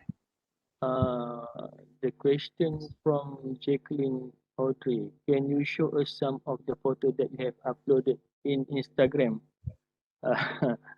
I don't have the photos in my slide, but if you have an Instagram, you can go to the um, my Instagram that I made for this presentation. My Instagram is the name of my page is Reka Bentuk Teknologi 2020. In there, I have upload uh, interactive video. I have load a simple note. I have load student presentation in there. Okay. I'm sorry. Yeah. No. Reka Bentuk Teknologi 2020. If you have a Instagram, and then you can take a look at that page. Thank you. Is there any question?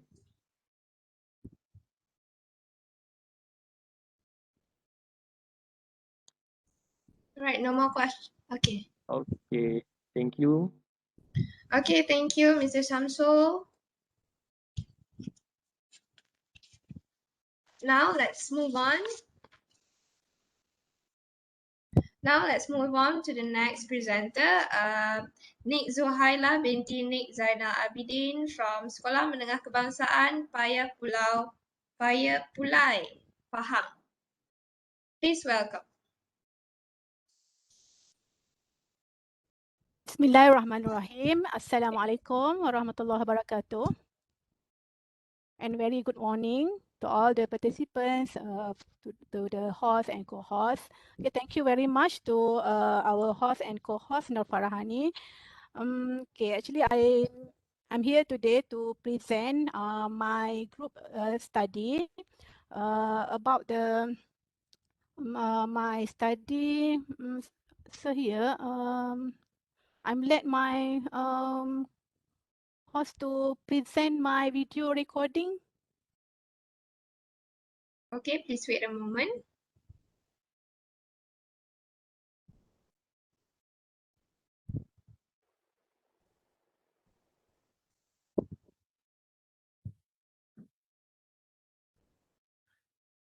Assalamualaikum and hi everyone.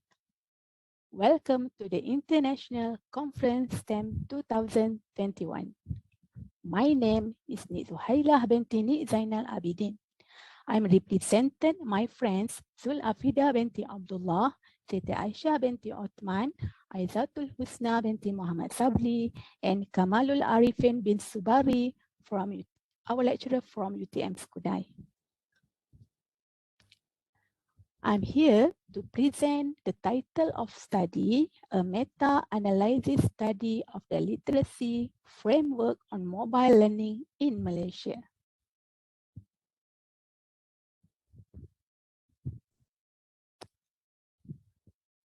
Our slide contains of 6 topics, which is start from introduction, research background, methodology, analysis, discussion, and conclusion. First, introduction. This study to find out the overall aspects that have been considered in various research and mobile learning projects in Malaysia. Systemic studies have been conducted in the domain of mobile learning, emphasizing on the purpose, methods and types of mobile learning application used, as well as the level of schools that have been involved. Research background. Generally, higher thinking skills theory requires cognitive processing compared to other types of thinking. Although various taxonomies and practices differ in terms to describe different types of skills, experts still agree that critical and creative analysis is the most important part of the hierarchy. One of the criteria that educators should have is soft skills. An educator should be able to solve problems, have good decision skills, as well as good interpersonal skills. Teachers are the backbone of the education system and are the initiators of policies and goals set by the government through the Ministry of Education Malaysia. The implementation of higher thinking skills in current teaching and learning can be achieved through the ability of students to be able to use critical thinking when solving such problems. To access students' critical thinking, observation can be made towards students' skills when data or information needs to compare, differentiate, organize, manage, classify, and identify cause and effect. Teachers in Malaysia also lack creativity in planning thinking and implementing teaching, which is very difficult to instill higher order thinking skills, namely problem solving, decision making, and critical thinking. The main focus of the research is to explore the problems that teachers have in order to implement higher order thinking skills. Next, methodology. This study uses the approach proposed by Brown and Clark 2006, who proposed respectively. Analysis. The selected document is based on the issue of higher thinking skills among teachers in Malaysia. In detail, the analysis of these documents conducted more than 6 articles on the problem faced by teachers in the implementation and application of higher thinking skills in their teaching and learning. Analysis. From the data collected, there are 11 themes that have been developed through analysis. These themes include 1. Teach problem solving, 2. Problem solving, 3. Teaching critical thinking, 4. Doing critical thinking, 5. Teaching creative thinking, 6. Doing creative thinking, 7. Teaching decision making, 8. Decision making, 9. Knowledge, 10. Motivation, and 11. Learning skills. Of the 11 teams that have been run, only 6 teams have reached saturation point and no new teams have been developed. The researchers analyzed the document using a thematic analysis methodology. Of the 11 teams that have been run, only 6 teams have reached saturation point. Team that reached saturation point implement problem solving. Second, teach critical thinking. Third, do critical thinking. Fourth, teach creative thinking. 5, do creative thinking, and 6, decision making. Okay, the conclusion from the researchers' perspective, teachers in Malaysia today do not have the skills that can develop higher order thinking skills. Therefore, critical thinking, problem solving, creative thinking, and decision making really need to focus on improving higher thinking skills among teachers, especially in Malaysia. Thanks a lot for your time.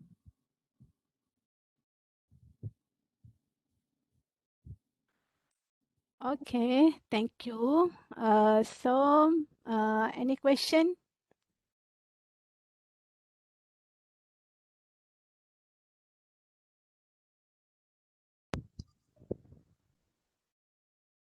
Right now, I open to questions from other panelists.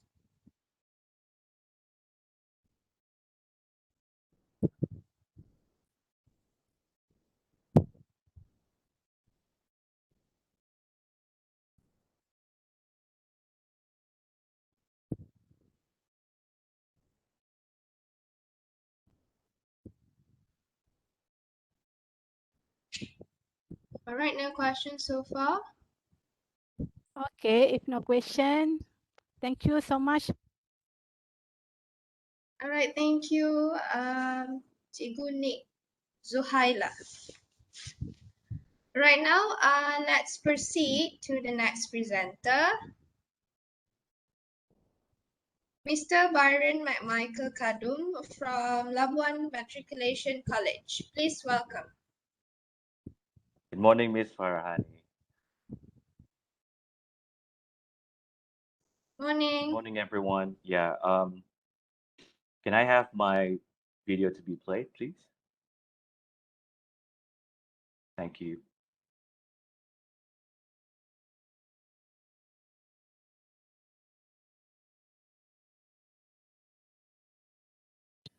As you can see from the headline showed, ODL is a major issue locally and globally.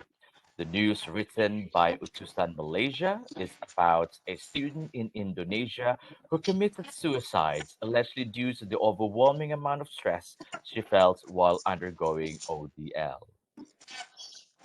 In Malaysia, reports reveal that Malaysian students' levels of anxiety and depression has escalated significantly during the pandemic, arguably due to the implementation of online learning. Hello there.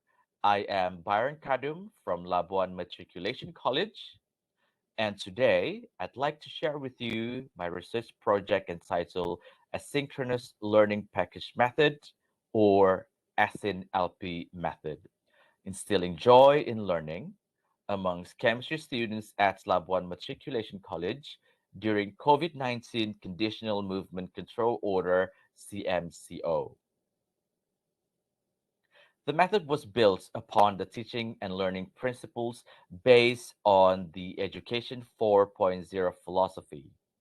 One of the real strengths of SNLP method is the enhancement of real-time assessments of which done via quizzes and coupled with the diagnostic tests as delayed exit tickets. The objectives of the methods are simple. Firstly, to provide an open and distant learning ODL ecosystem that is conducive to joyful learning. Secondly, to facilitate effective ODL via systematic asynchronous learning methods. The research project design was a design thinking driven action research. I utilized the action research cycle to guide my research plan and design thinking process to materialize the innovation. The action research plan was done based on the plan, act, observe, reflect cycle as shown on the screen, as proposed by chemists McTaggart and Nixon 2017. And to develop SNLP methods as a student-centric innovation, the design thinking philosophy and concepts were infused into the action research cyclical process. The research project was a qualitative endeavor, and thus, to understand the students' learning experiences via SNLP method, phenomenographic thematic analysis was administered. According to Martin 1994, the empirical study of the limited number of qualitatively different ways in which various phenomena in and aspects of the world around us are experienced, conceptualized, understood, perceived, and apprehended. So this is what it meant by phenomenography.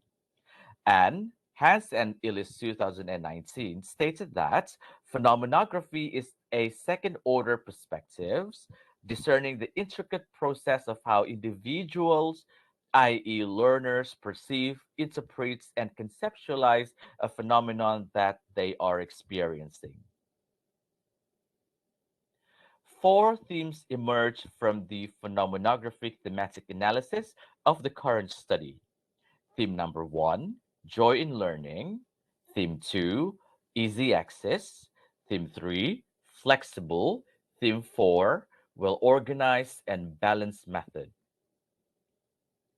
These are the excerpts for joy in learning. easy access, flexible, well-organized, and balanced method. To validate the themes and codes that had given rise to the themes, the findings and research process were presented before these experts, and the themes were then verified. Before we look into the reflective phases that brought to the emergence of SNLP method, this is the overview of the development timeline. As you can see, the design thinking driven action research process began as a synchronous phase. But unfortunately, the synchronous was ineffective, mainly because the Google Meet sessions were hampered by lagging and out of sync issues due to poor internet connectivity. The reflective phase brought us to implementation of asynchronous teaching and learning approaches to replace the synchronous methods. What happened during the asynchronous phase was asynchronous materials were distributed via Google Classroom 5 or 10 minutes before the lessons. Students had to submit their work before the lessons ended. Google Meet was for the students to interact with the teacher during the asynchronous lessons should they have any questions. But after a few weeks, during a regular reflective sessions with the students, I learned that the asynchronous phase was also problematic. Students were overwhelmed by the learning materials assigned to all of them via Google Classroom. The main issue was disorganized materials on Google Classroom. When the students wanted to go back to the materials for revision, they did not know where to start and what to look at. The reflective phase gave me an idea to innovate the SNLP method, and this is helped by the design thinking process. These are the main features of SNLP methods. The materials were assigned in packages. So students were given materials worth of 1 week of lessons in one go before Monday started. For example, the students will be assigned with the package on Saturday or on Sunday. And the materials were arranged neatly based on the provided checklists, and also the checklist provided students with information of where to start first. This is the sequence of engagement. To make it not too cluttered with text, the innovation focused on using these apps only. Google Classroom as the learning management system, YouTube to deliver recorded lessons via StreetCam channel, quizzes for fun and interactive formative assessments, and Edpuzzle for interactive asynchronous learning platform. This is the asynchronous flow of a typical asynchronous package. The induction is done by using Edpuzzle, and the entree, the videos of me recorded lessons of me delivering lessons to the students, are given via YouTube. And for the formative assessments, we use quizzes.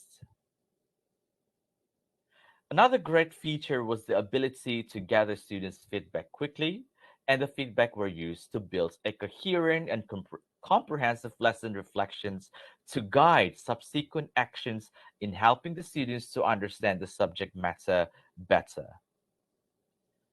The method, I have to admit, it can only work with constant monitoring of students' work.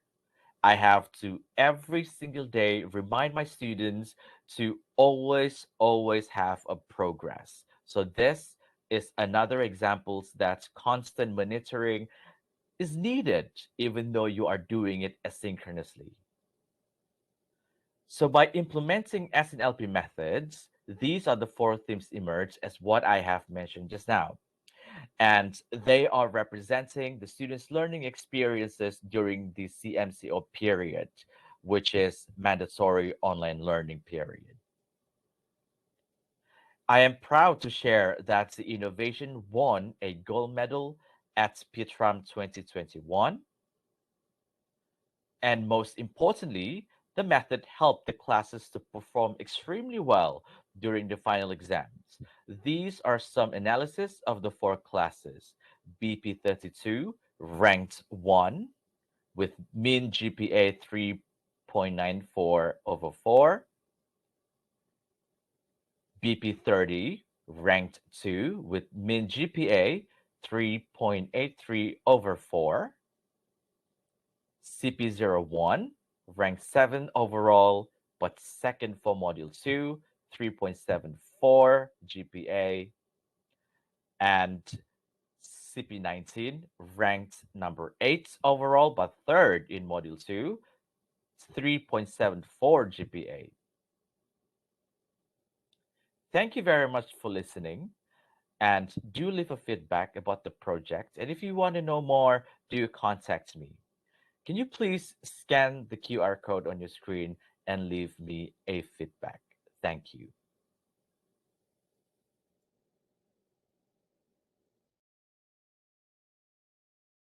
Thank you, Ms. Farhani.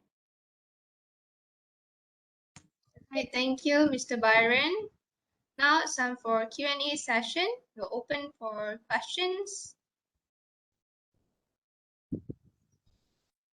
from other panelists. Please raise your hand and unmute your microphone. Or you can just write down here on the chat box.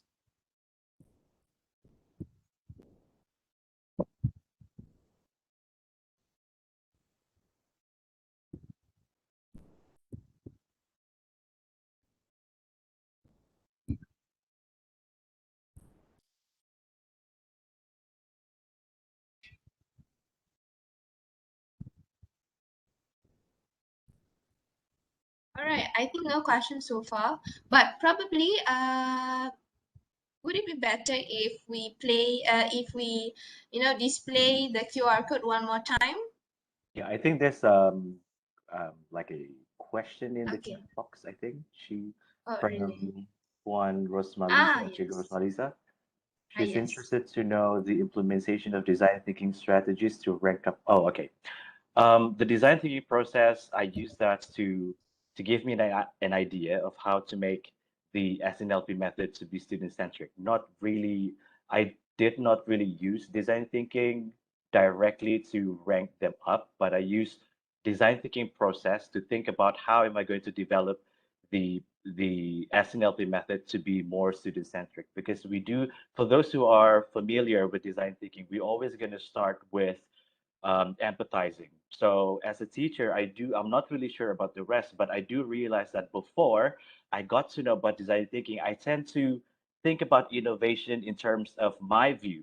It was very seldom for me to go down to the students and ask them what did they really want out of from the intervention and so forth. So what I did in SNLP method, instead of thinking egocentrically first, I went down to my students. I kept on asking, especially during the CMCO period when we just started to get used to hybrid learning, online learning, Google Meet session, WebEx, things like that. So it was very important for me to know what was going on their side. So I think the best way for me to respond to this is that it is not the design thinking directly that I use to rank that up, but the design thinking process helped me to think about how SNLP method would be student-centric instead of teacher-centric. So that is my response.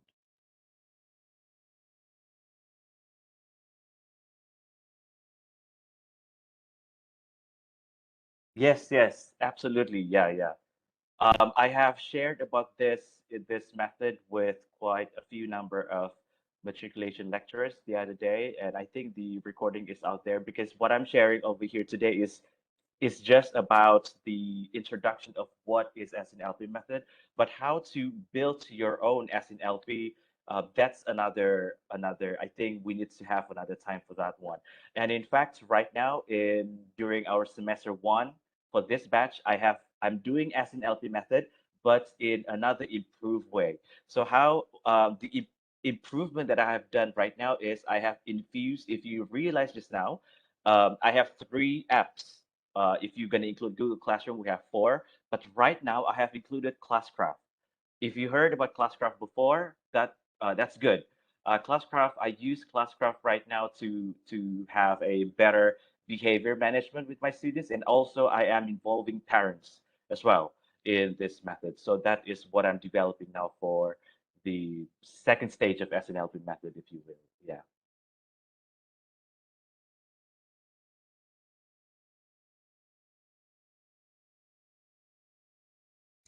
Okay, thank Hi, you, Mr. Byron. sorry, Mr. Byron, I have a question. I'm Lynn here. Hi. Hi, Yeah, hi, Madam I, Lynn. I Yeah, just now I saw your presentation. You're using the Edpuzzle quizzes, all that in your Yeah. package. So may I know, is it for every topic the procedure of all these apps? Is a fixed flow, or you just mix and match based on the suitability of the topic that you want to Yeah, teach? it's really based on the suitability of what you are trying to achieve that week. For example, in my college, we have I'm very sure it happens in all schools as well. We have a academic calendar. So usually when I try to create a package, I will try to make it according to the academic calendar. So for example, if I wanna I'm going to take one example for metric. For example, when I wanted to teach about uh, bomb calorimeter, for example, in my college, we did not have bomb calorimeter, but at university, they have it. So the way that I am going to introduce to my students during the asynchronous learning sessions about bomb calorimeter is only through videos.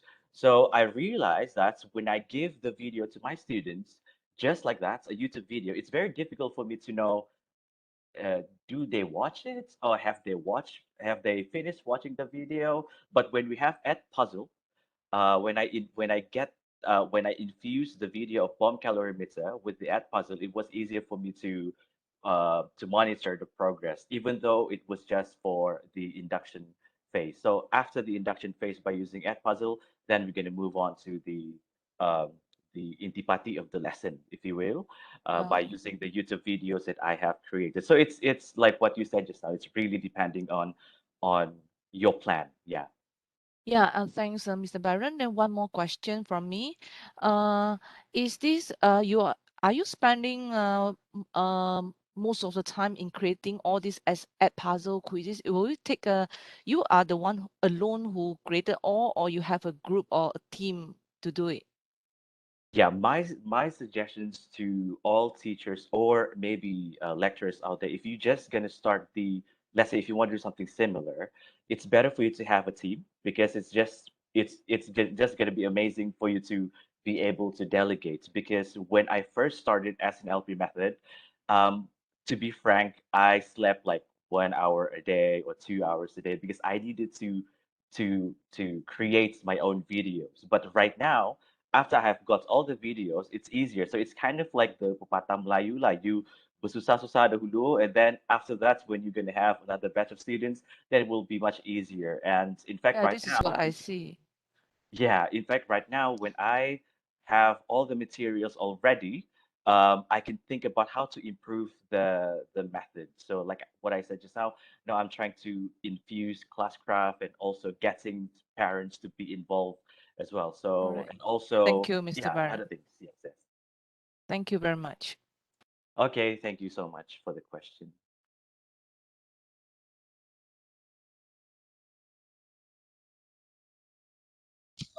All right, thank you, Mr. Byron. Now Thank you so much. Yeah.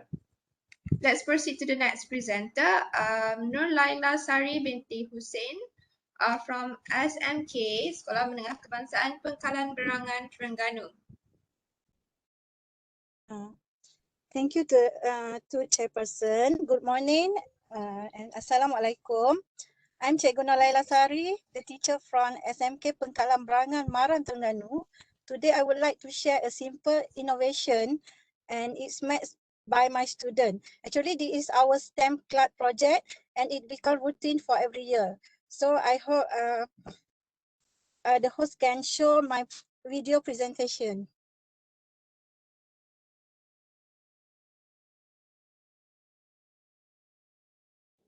Okay.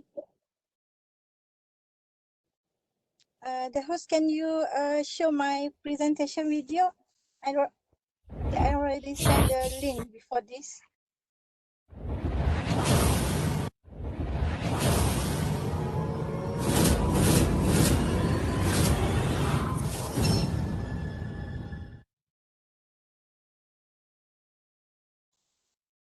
Assalamualaikum. I am Aida Sofia binti Shahrudin for SMK Pekalan Berangan, Terengganu. And together with the STEM group Diwangan, we'll introduce our new product, Magic Sand. Hi, I am Alif Omar, one of the members of our STEM Diwangan group, joined force in preparing this product. My name is Izzat Munzir, also a member of STEM Diwangan group. Witness the product that our group has made. The idea to make this product was sparked when some students always tired all day at school.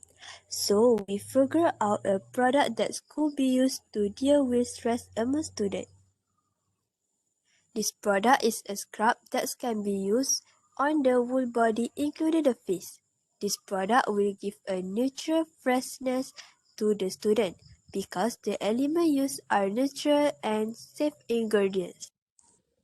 Among the ingredients used are beach sand, honey, turmeric, coconut oil, and aloe vera. Beach sand was used by the ancient in ancient time to wash the dirt on the body. Traditionally, beach sand is also used to treat stroke for paralyzed stroke patients. This is because when a paralyzed patient is implanted in the beach sand and placed in the teeth of water where there is more wave motion, the fine beach sand will treat the blood flow with the help of wave energy. Why honey is also used because honey has its own nutrients such as antibacterial and antifungal, and even provide a variety of nutrients, treat wounds and dead cell well, prevent cancer and more.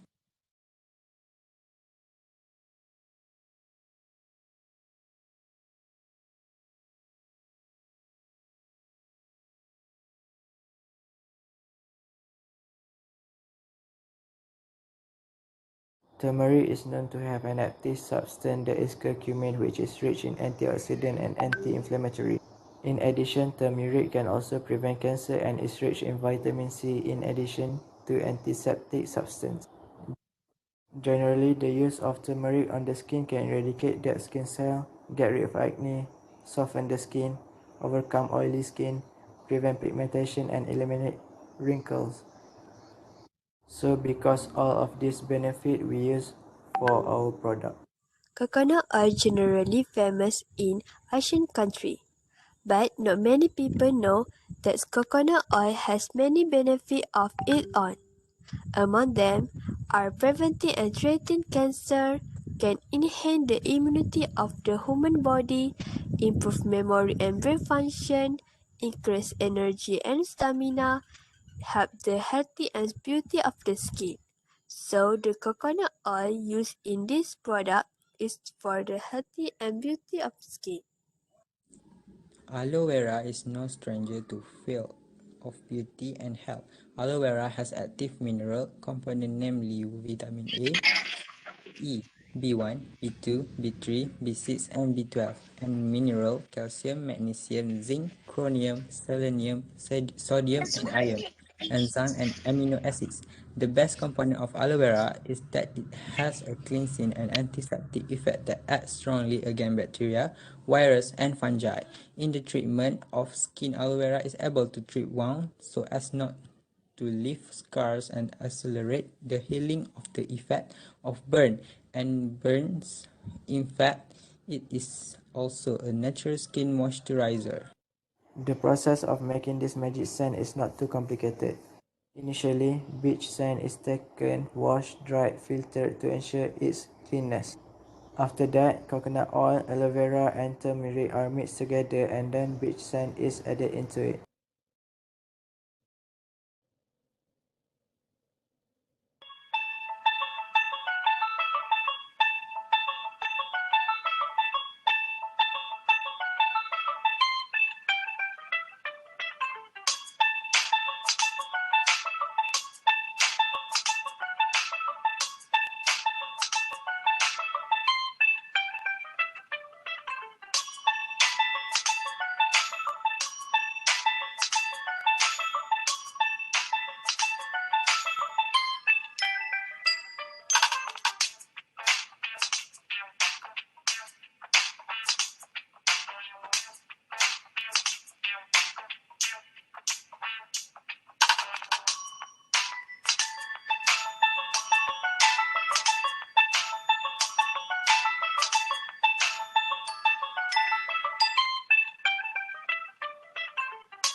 Actually, this magic sand is a product we have been producing for the past year, but we have refurbished this product of ours by adding and removing ingredients that we deem necessary and unnecessary.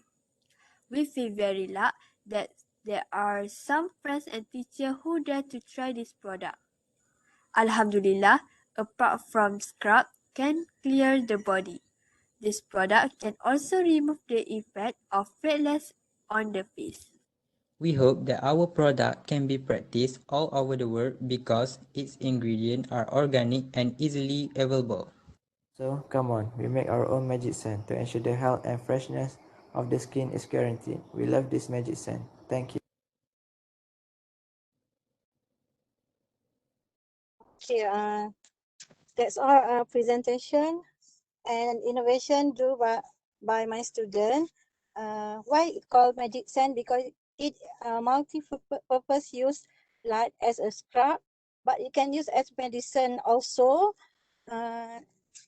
and you can use to treat hemorrhoid if you have hemorrhoid, and it also can use to massage your body, and that's all.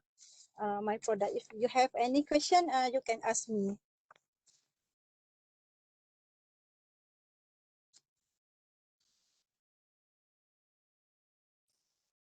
Thank you, Madam Nolaila. We have questions for Mr. Byron. If you can see the chat box, how many have been sold? Actually, we not sold this, and we just do for 2 years this product, and many teachers use it, and the effectiveness this product also get it like freckles from the face was lost by when my student use it.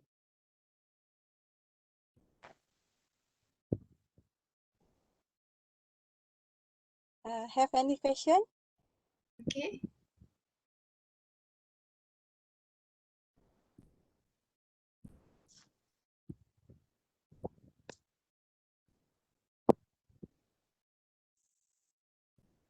Well done, Cikgu. Nice to see students are innovating, said Mr. Byron. Yeah.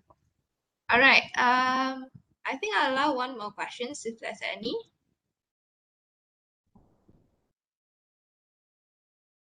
Okay, no more. All right, thank you. Thank you, Cikgu Nolaila Sari binti Hussein for your presentation. Okay, welcome. All right, without further ado, let's move on to the next presenter, Nur Hafiza binti Muhammad Hussein from SMK Section 16 Selangor.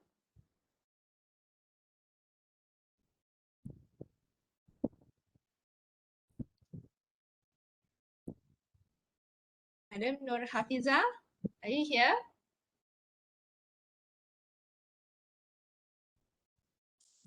Thank you, Miss Farahani. Can you hear my voice? It's a bit unclear. Okay, thank you, Miss Farahani. Hello, everyone. I'm Nur Hafiza Muhammad Hussein. I'm from SMK section 16. So let's listen my recording video about my research in probability mathematics form 2. Let's listen.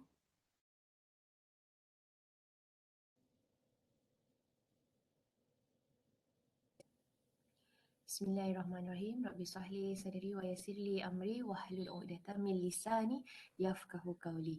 Assalamualaikum warahmatullahi wabarakatuh and very good afternoon to all presenter and participants of International Conference in Science, Technology, Engineering and Mathematics ICSTEM for 2021.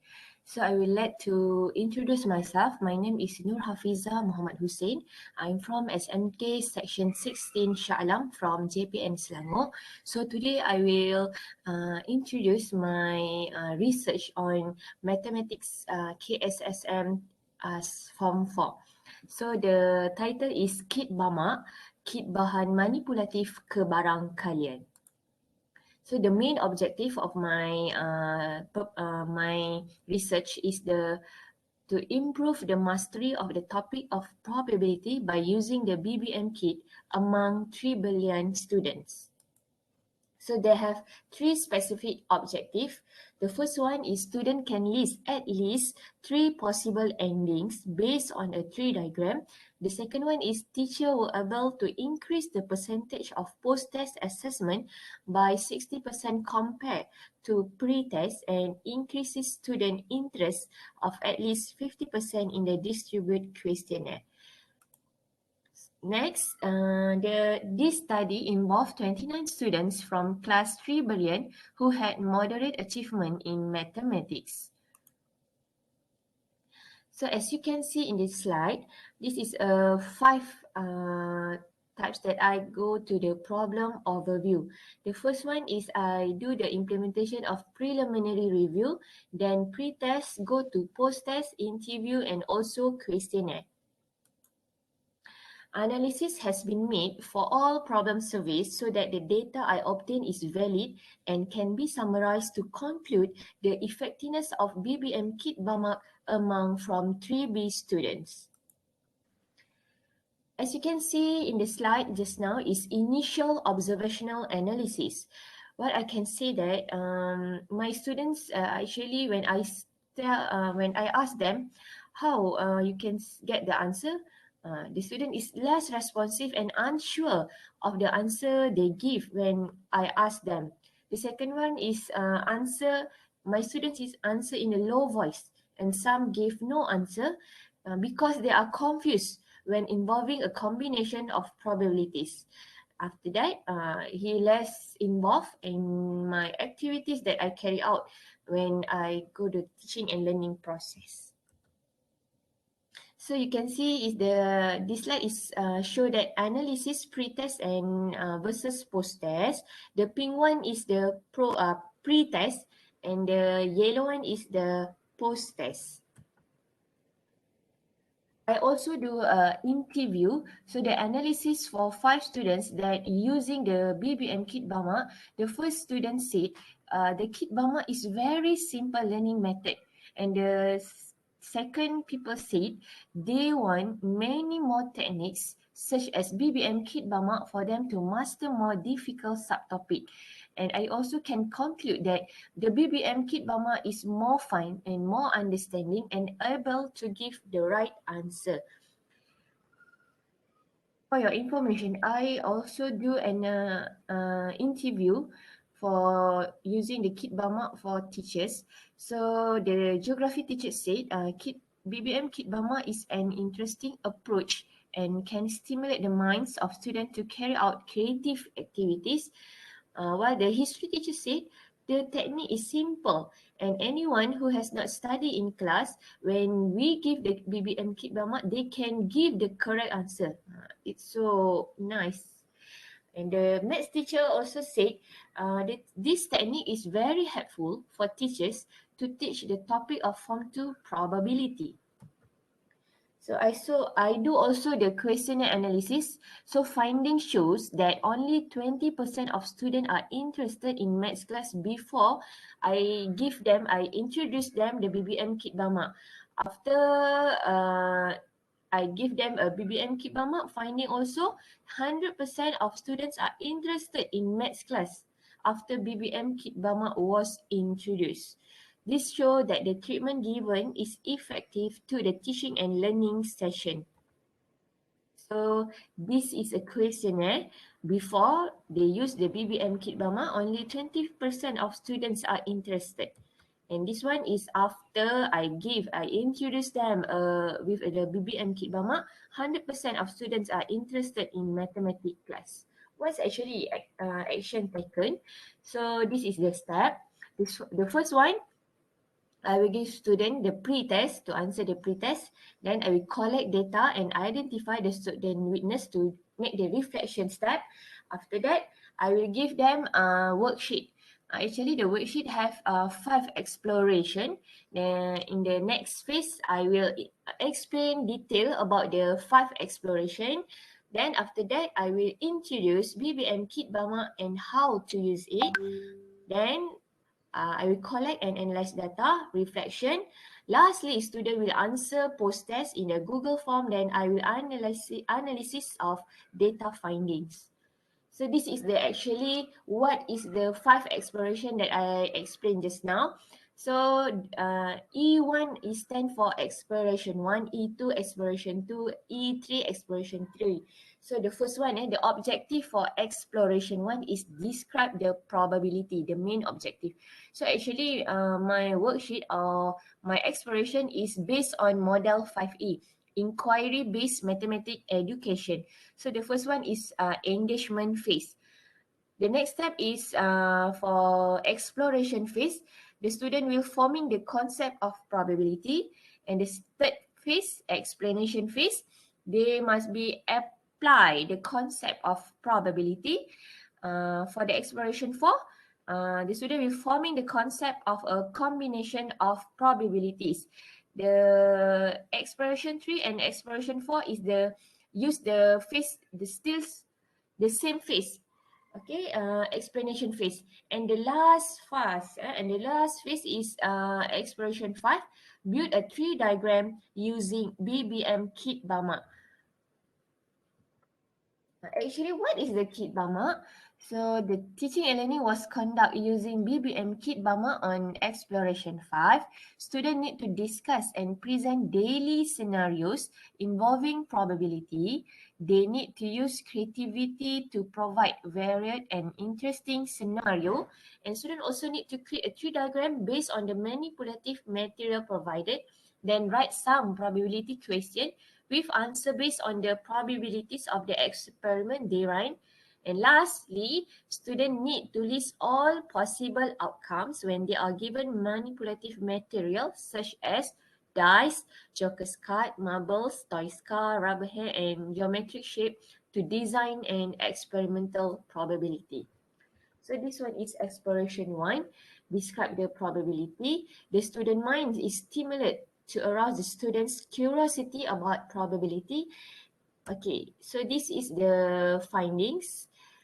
Exploration reflection 1, that I can conclude that a total of 29 students were able to explain the probability based on the given events. I've had so much fun because they had mastered and recognized probability with a very fine exploration activity. Then the student will go to exploration 2. That one is forming the concept of probability. Student build understanding based on hands-on activities and conduct investigation to form probability concept.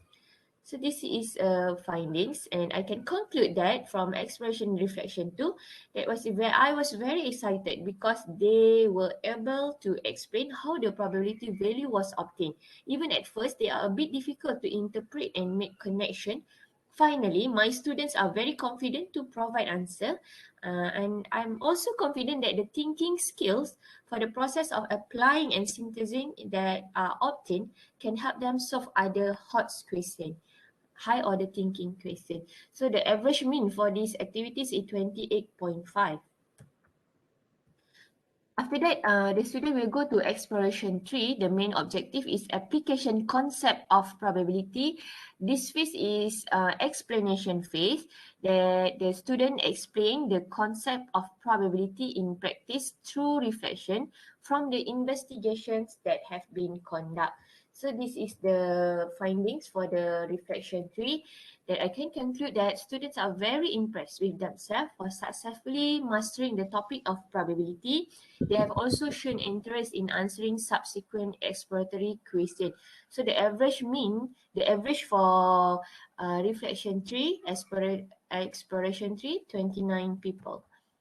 So go to the exploration 4, forming the concept of a combination of probability. In this way, student will construct further description and ideas to construct the concept of probability combination. So this is the graph that you can see. Students begin to feel confident and cannot wait to do their last exploration. They are seen to have so much fun doing investigations and exploration related to the topic of probability, and the average for this activity is 28 people. So we go to the last phase, exploration 5. The student must build a tree diagram using BBM Kit Bama. In this phase, student will develop an understanding of the concept through application to the situation or scenario created, and the assessment phase takes place at each phase. So this is the graph. As you can see, the average marks for this activities is 99%.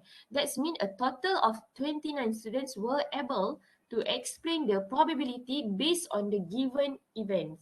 I feel so much fun because they had mastered and recognized probabilities with a very fun exploration activity. Such an approach in highly demand in heading into the era of the Industrial Revolution 4.0, where students must build their own knowledge and understanding through methods of investigation and exploration based on existing knowledge. So how to use BBM Kit Mama? This is actually list of material and tools required: ping pong ball, geometry cube, joker's card, car toys, dice, craft stick, and colorful rubber band. And this one is hands-on activity. BBM Kit Mama is hands-on activity. So why I use the joker's card? Why? And this is justification. Why? Because most of the items as in Teams and PISA, I use this card as stimuli stem. So the student will explore what is the joker's card. So this is the picture, the moment among the result of the student creativity ideas when they build a tree diagram based on the manipulative material given on BBM Kit Bama. Alright, so the overall reflection, the first one is 100% of students can master the topic probability easily. The second one, overall reflection is a more meaningful learning process with the application of element of high-level thinking skill, HOTS. And the last one, for the group assignment, on the other hand, can indirectly improve student communication skill, such as during the phase of constructing their own question based on selected scenarios and solving problems while carrying out activities. This phase is for the 21st century learning and for C1N. So that's why that's all for now. Thank you.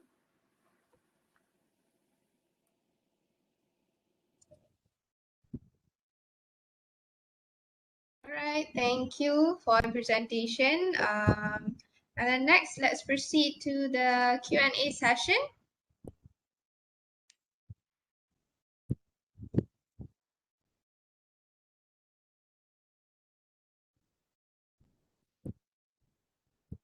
Please raise your hand or unmute your microphone to ask questions.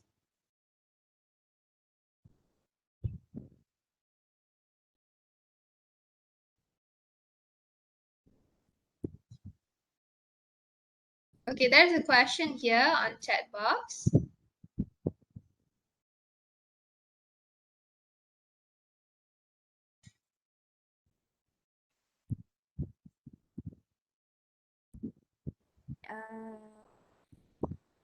Okay, I will read it for you. Hello Cikgu, well done on the presentation. Awesome method to teach probability.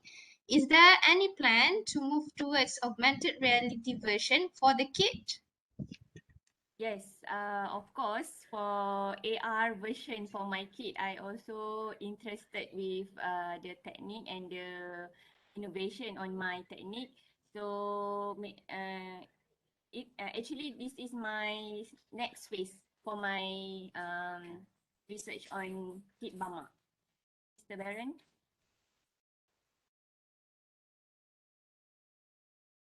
Okay, Miss Farhani. All right, nice. Okay, thank you, Mr. Byron. Another question by Madam Nur Iwani. Is it that they can solve the problem question without using the kit? All right. So actually, this kit is want to help them to learning and for learning and teaching process. So actually when they already understand with this kit, then I go to the post test. Actually, my student will get the better result for this subtopic.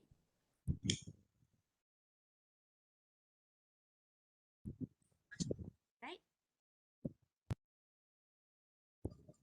All right, thank you so much. That's all? Okay, good job. All right, thank you, Madam Nur Hafiza. Welcome. Next, we'll proceed to the last presenter. Okay, last presenter, and we'll continue this afternoon. So the last presenter is Madam Zul Afida binti Abdullah from Sekolah Menengah Kebangsaan Puteri Kelantan.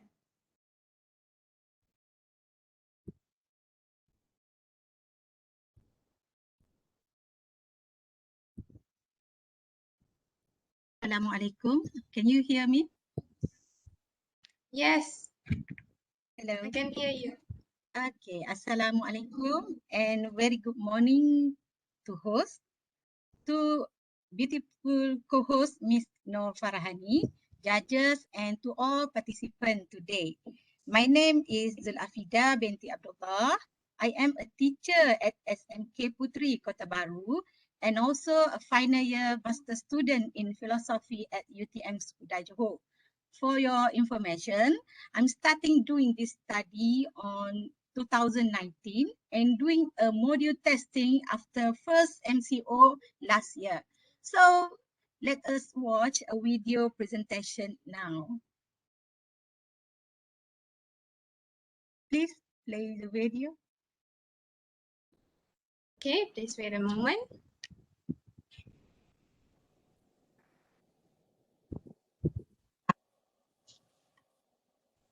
Assalamualaikum. Hi everyone. My name is Zulafida binti Abdullah. I represented my friends Siti Aisha and Aizatul Husna and also my lecturer Dr. Kamara Arifin from UTM Skudai to present the title of study module development for the title electronic programming teaching module MPPE in the subject of design and technology form 2. Our slide contain a topic which is start from research background, statement of problem, research objective and question, methodology, finding, discussion, and conclusion. Research background. For this research, we do some preliminary study to get main issues and find the research gap, which is the main issues is about mastery of HOTS element amongst teachers and students in Malaysia. Need study report by Consultant Restored Education UK and 21st Century School and Journal of Education Leadership 2017.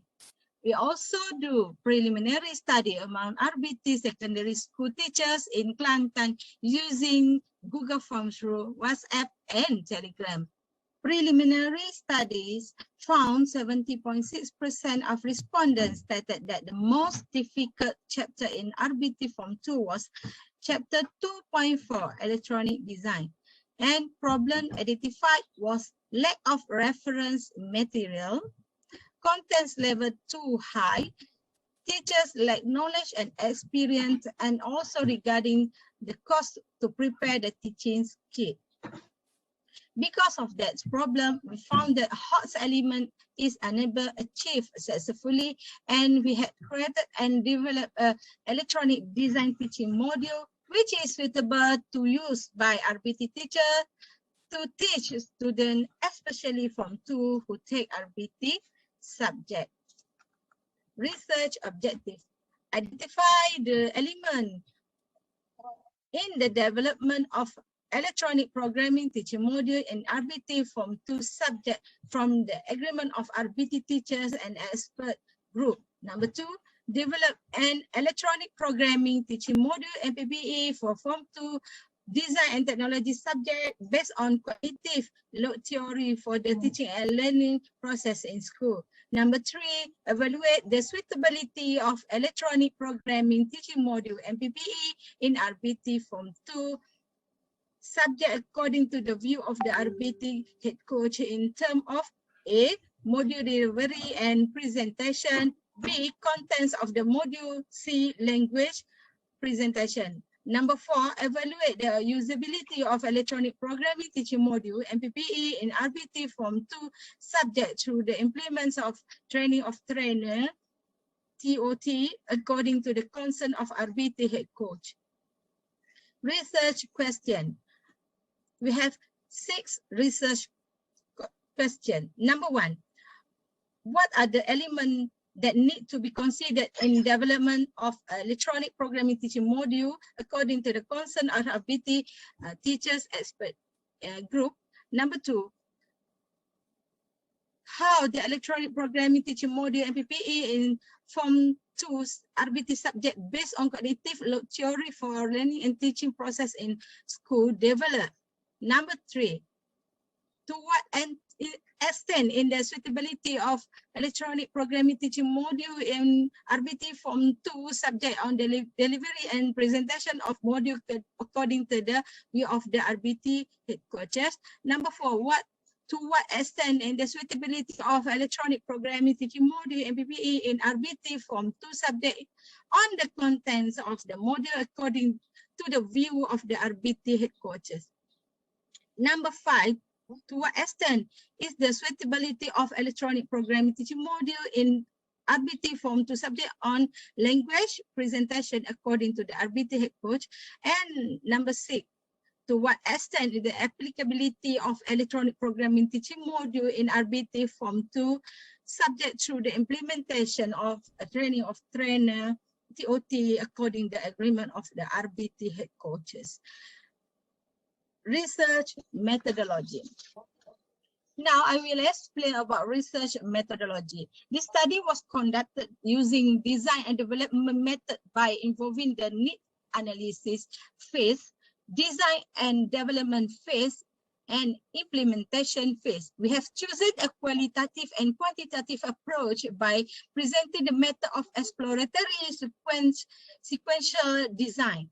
The cognitive load theory has underlined this study to assess the effectiveness of the cognitive and long-term effect on module user. Need analysis phase using semi-structured interview protocol method was conducted against 3 RBT secondary school teachers in Kota Baru to determine the element that should be present in the module. Then, a questionnaire reviewed by 10 experts to obtain the validity of module content using Laushi method.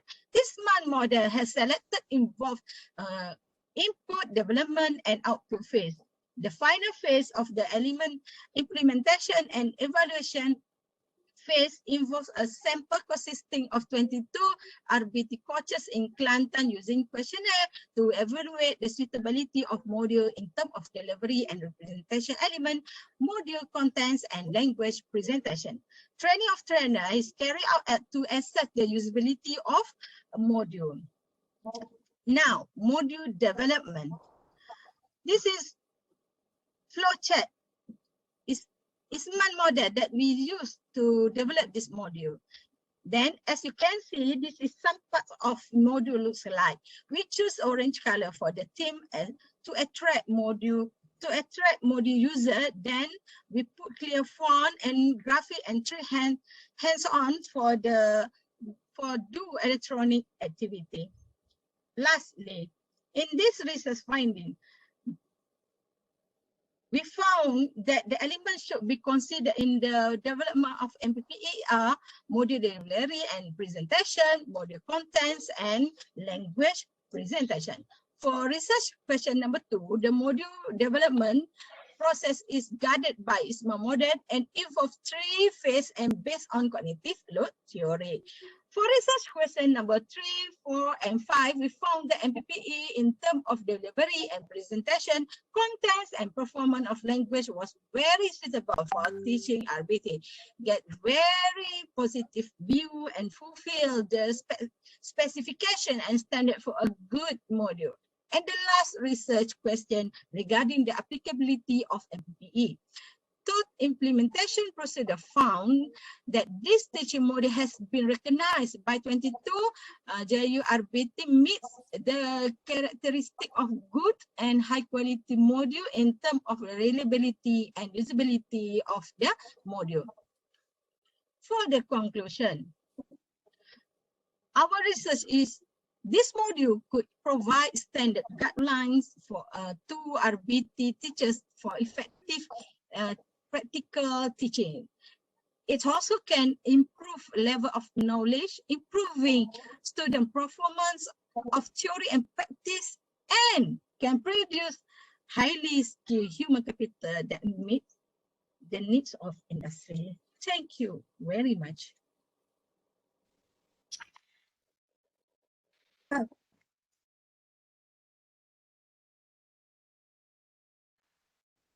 Okay, thank you very much for give full attention. Now, I would like to show you how the module looks like. Can you see this? Okay. It's contain 45 sheets with instruction and 3 sample activity, which is suitable use with mobile phone. Okay. To do Arduino program. So to those who want to see my module, please do not hesitate to get my phone number at the ICSTEM any flip book. So that's all my presentation. If you want to ask, please do that.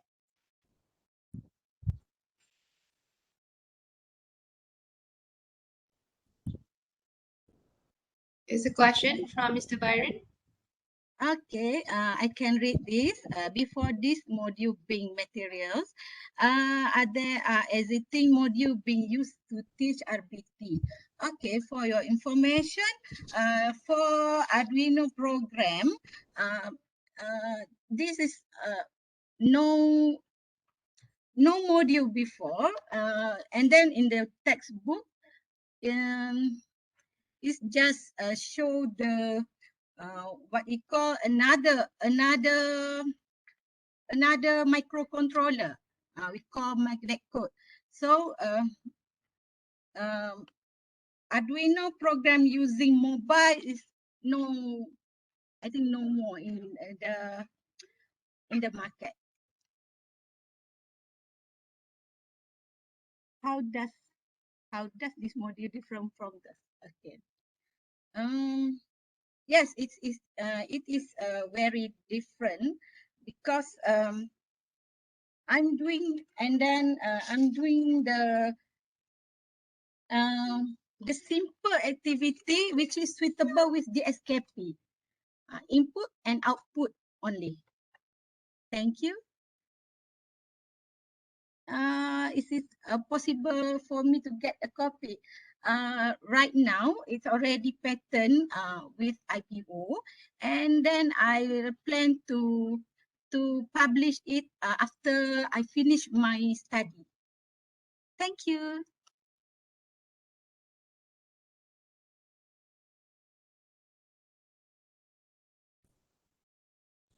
All right, awesome.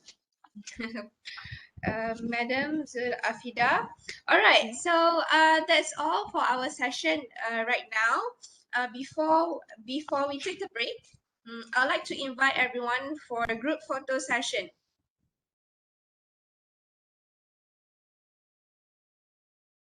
Can everyone turn on their camera for a group photo session? Thank you.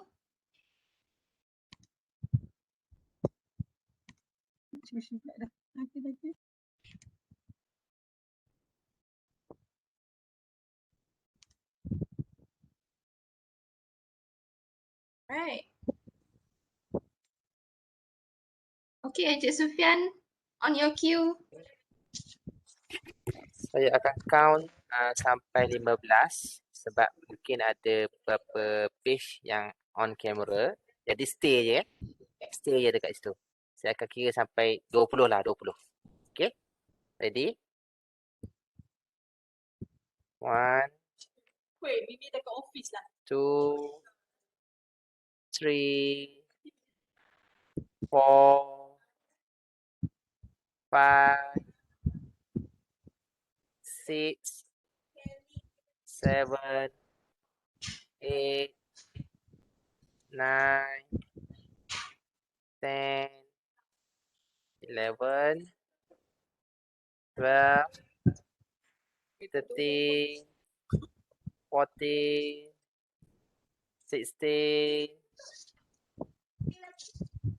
17,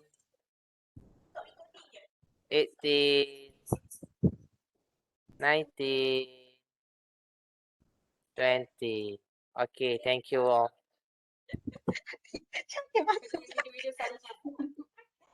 All right, thank you everyone for your participation. And then, not to forget, I would like to invite everyone to join the first plenary session by Professor Dr. Mohan Shinapan, whom will be presenting live from University of South Australia. So it will be held at 2 p.m. So you may gather at the ballroom to hear the plenary session from Prof. Mohan. All right. So if there's no more questions, I think we'll come back for plenary session at 2 and then resume with our presentation at 3 p.m. Okay, bye-bye. See you when I see you. Okay, thank you Thank all. you. Bye-bye. Thank you. Afida. Thank you. See you soon.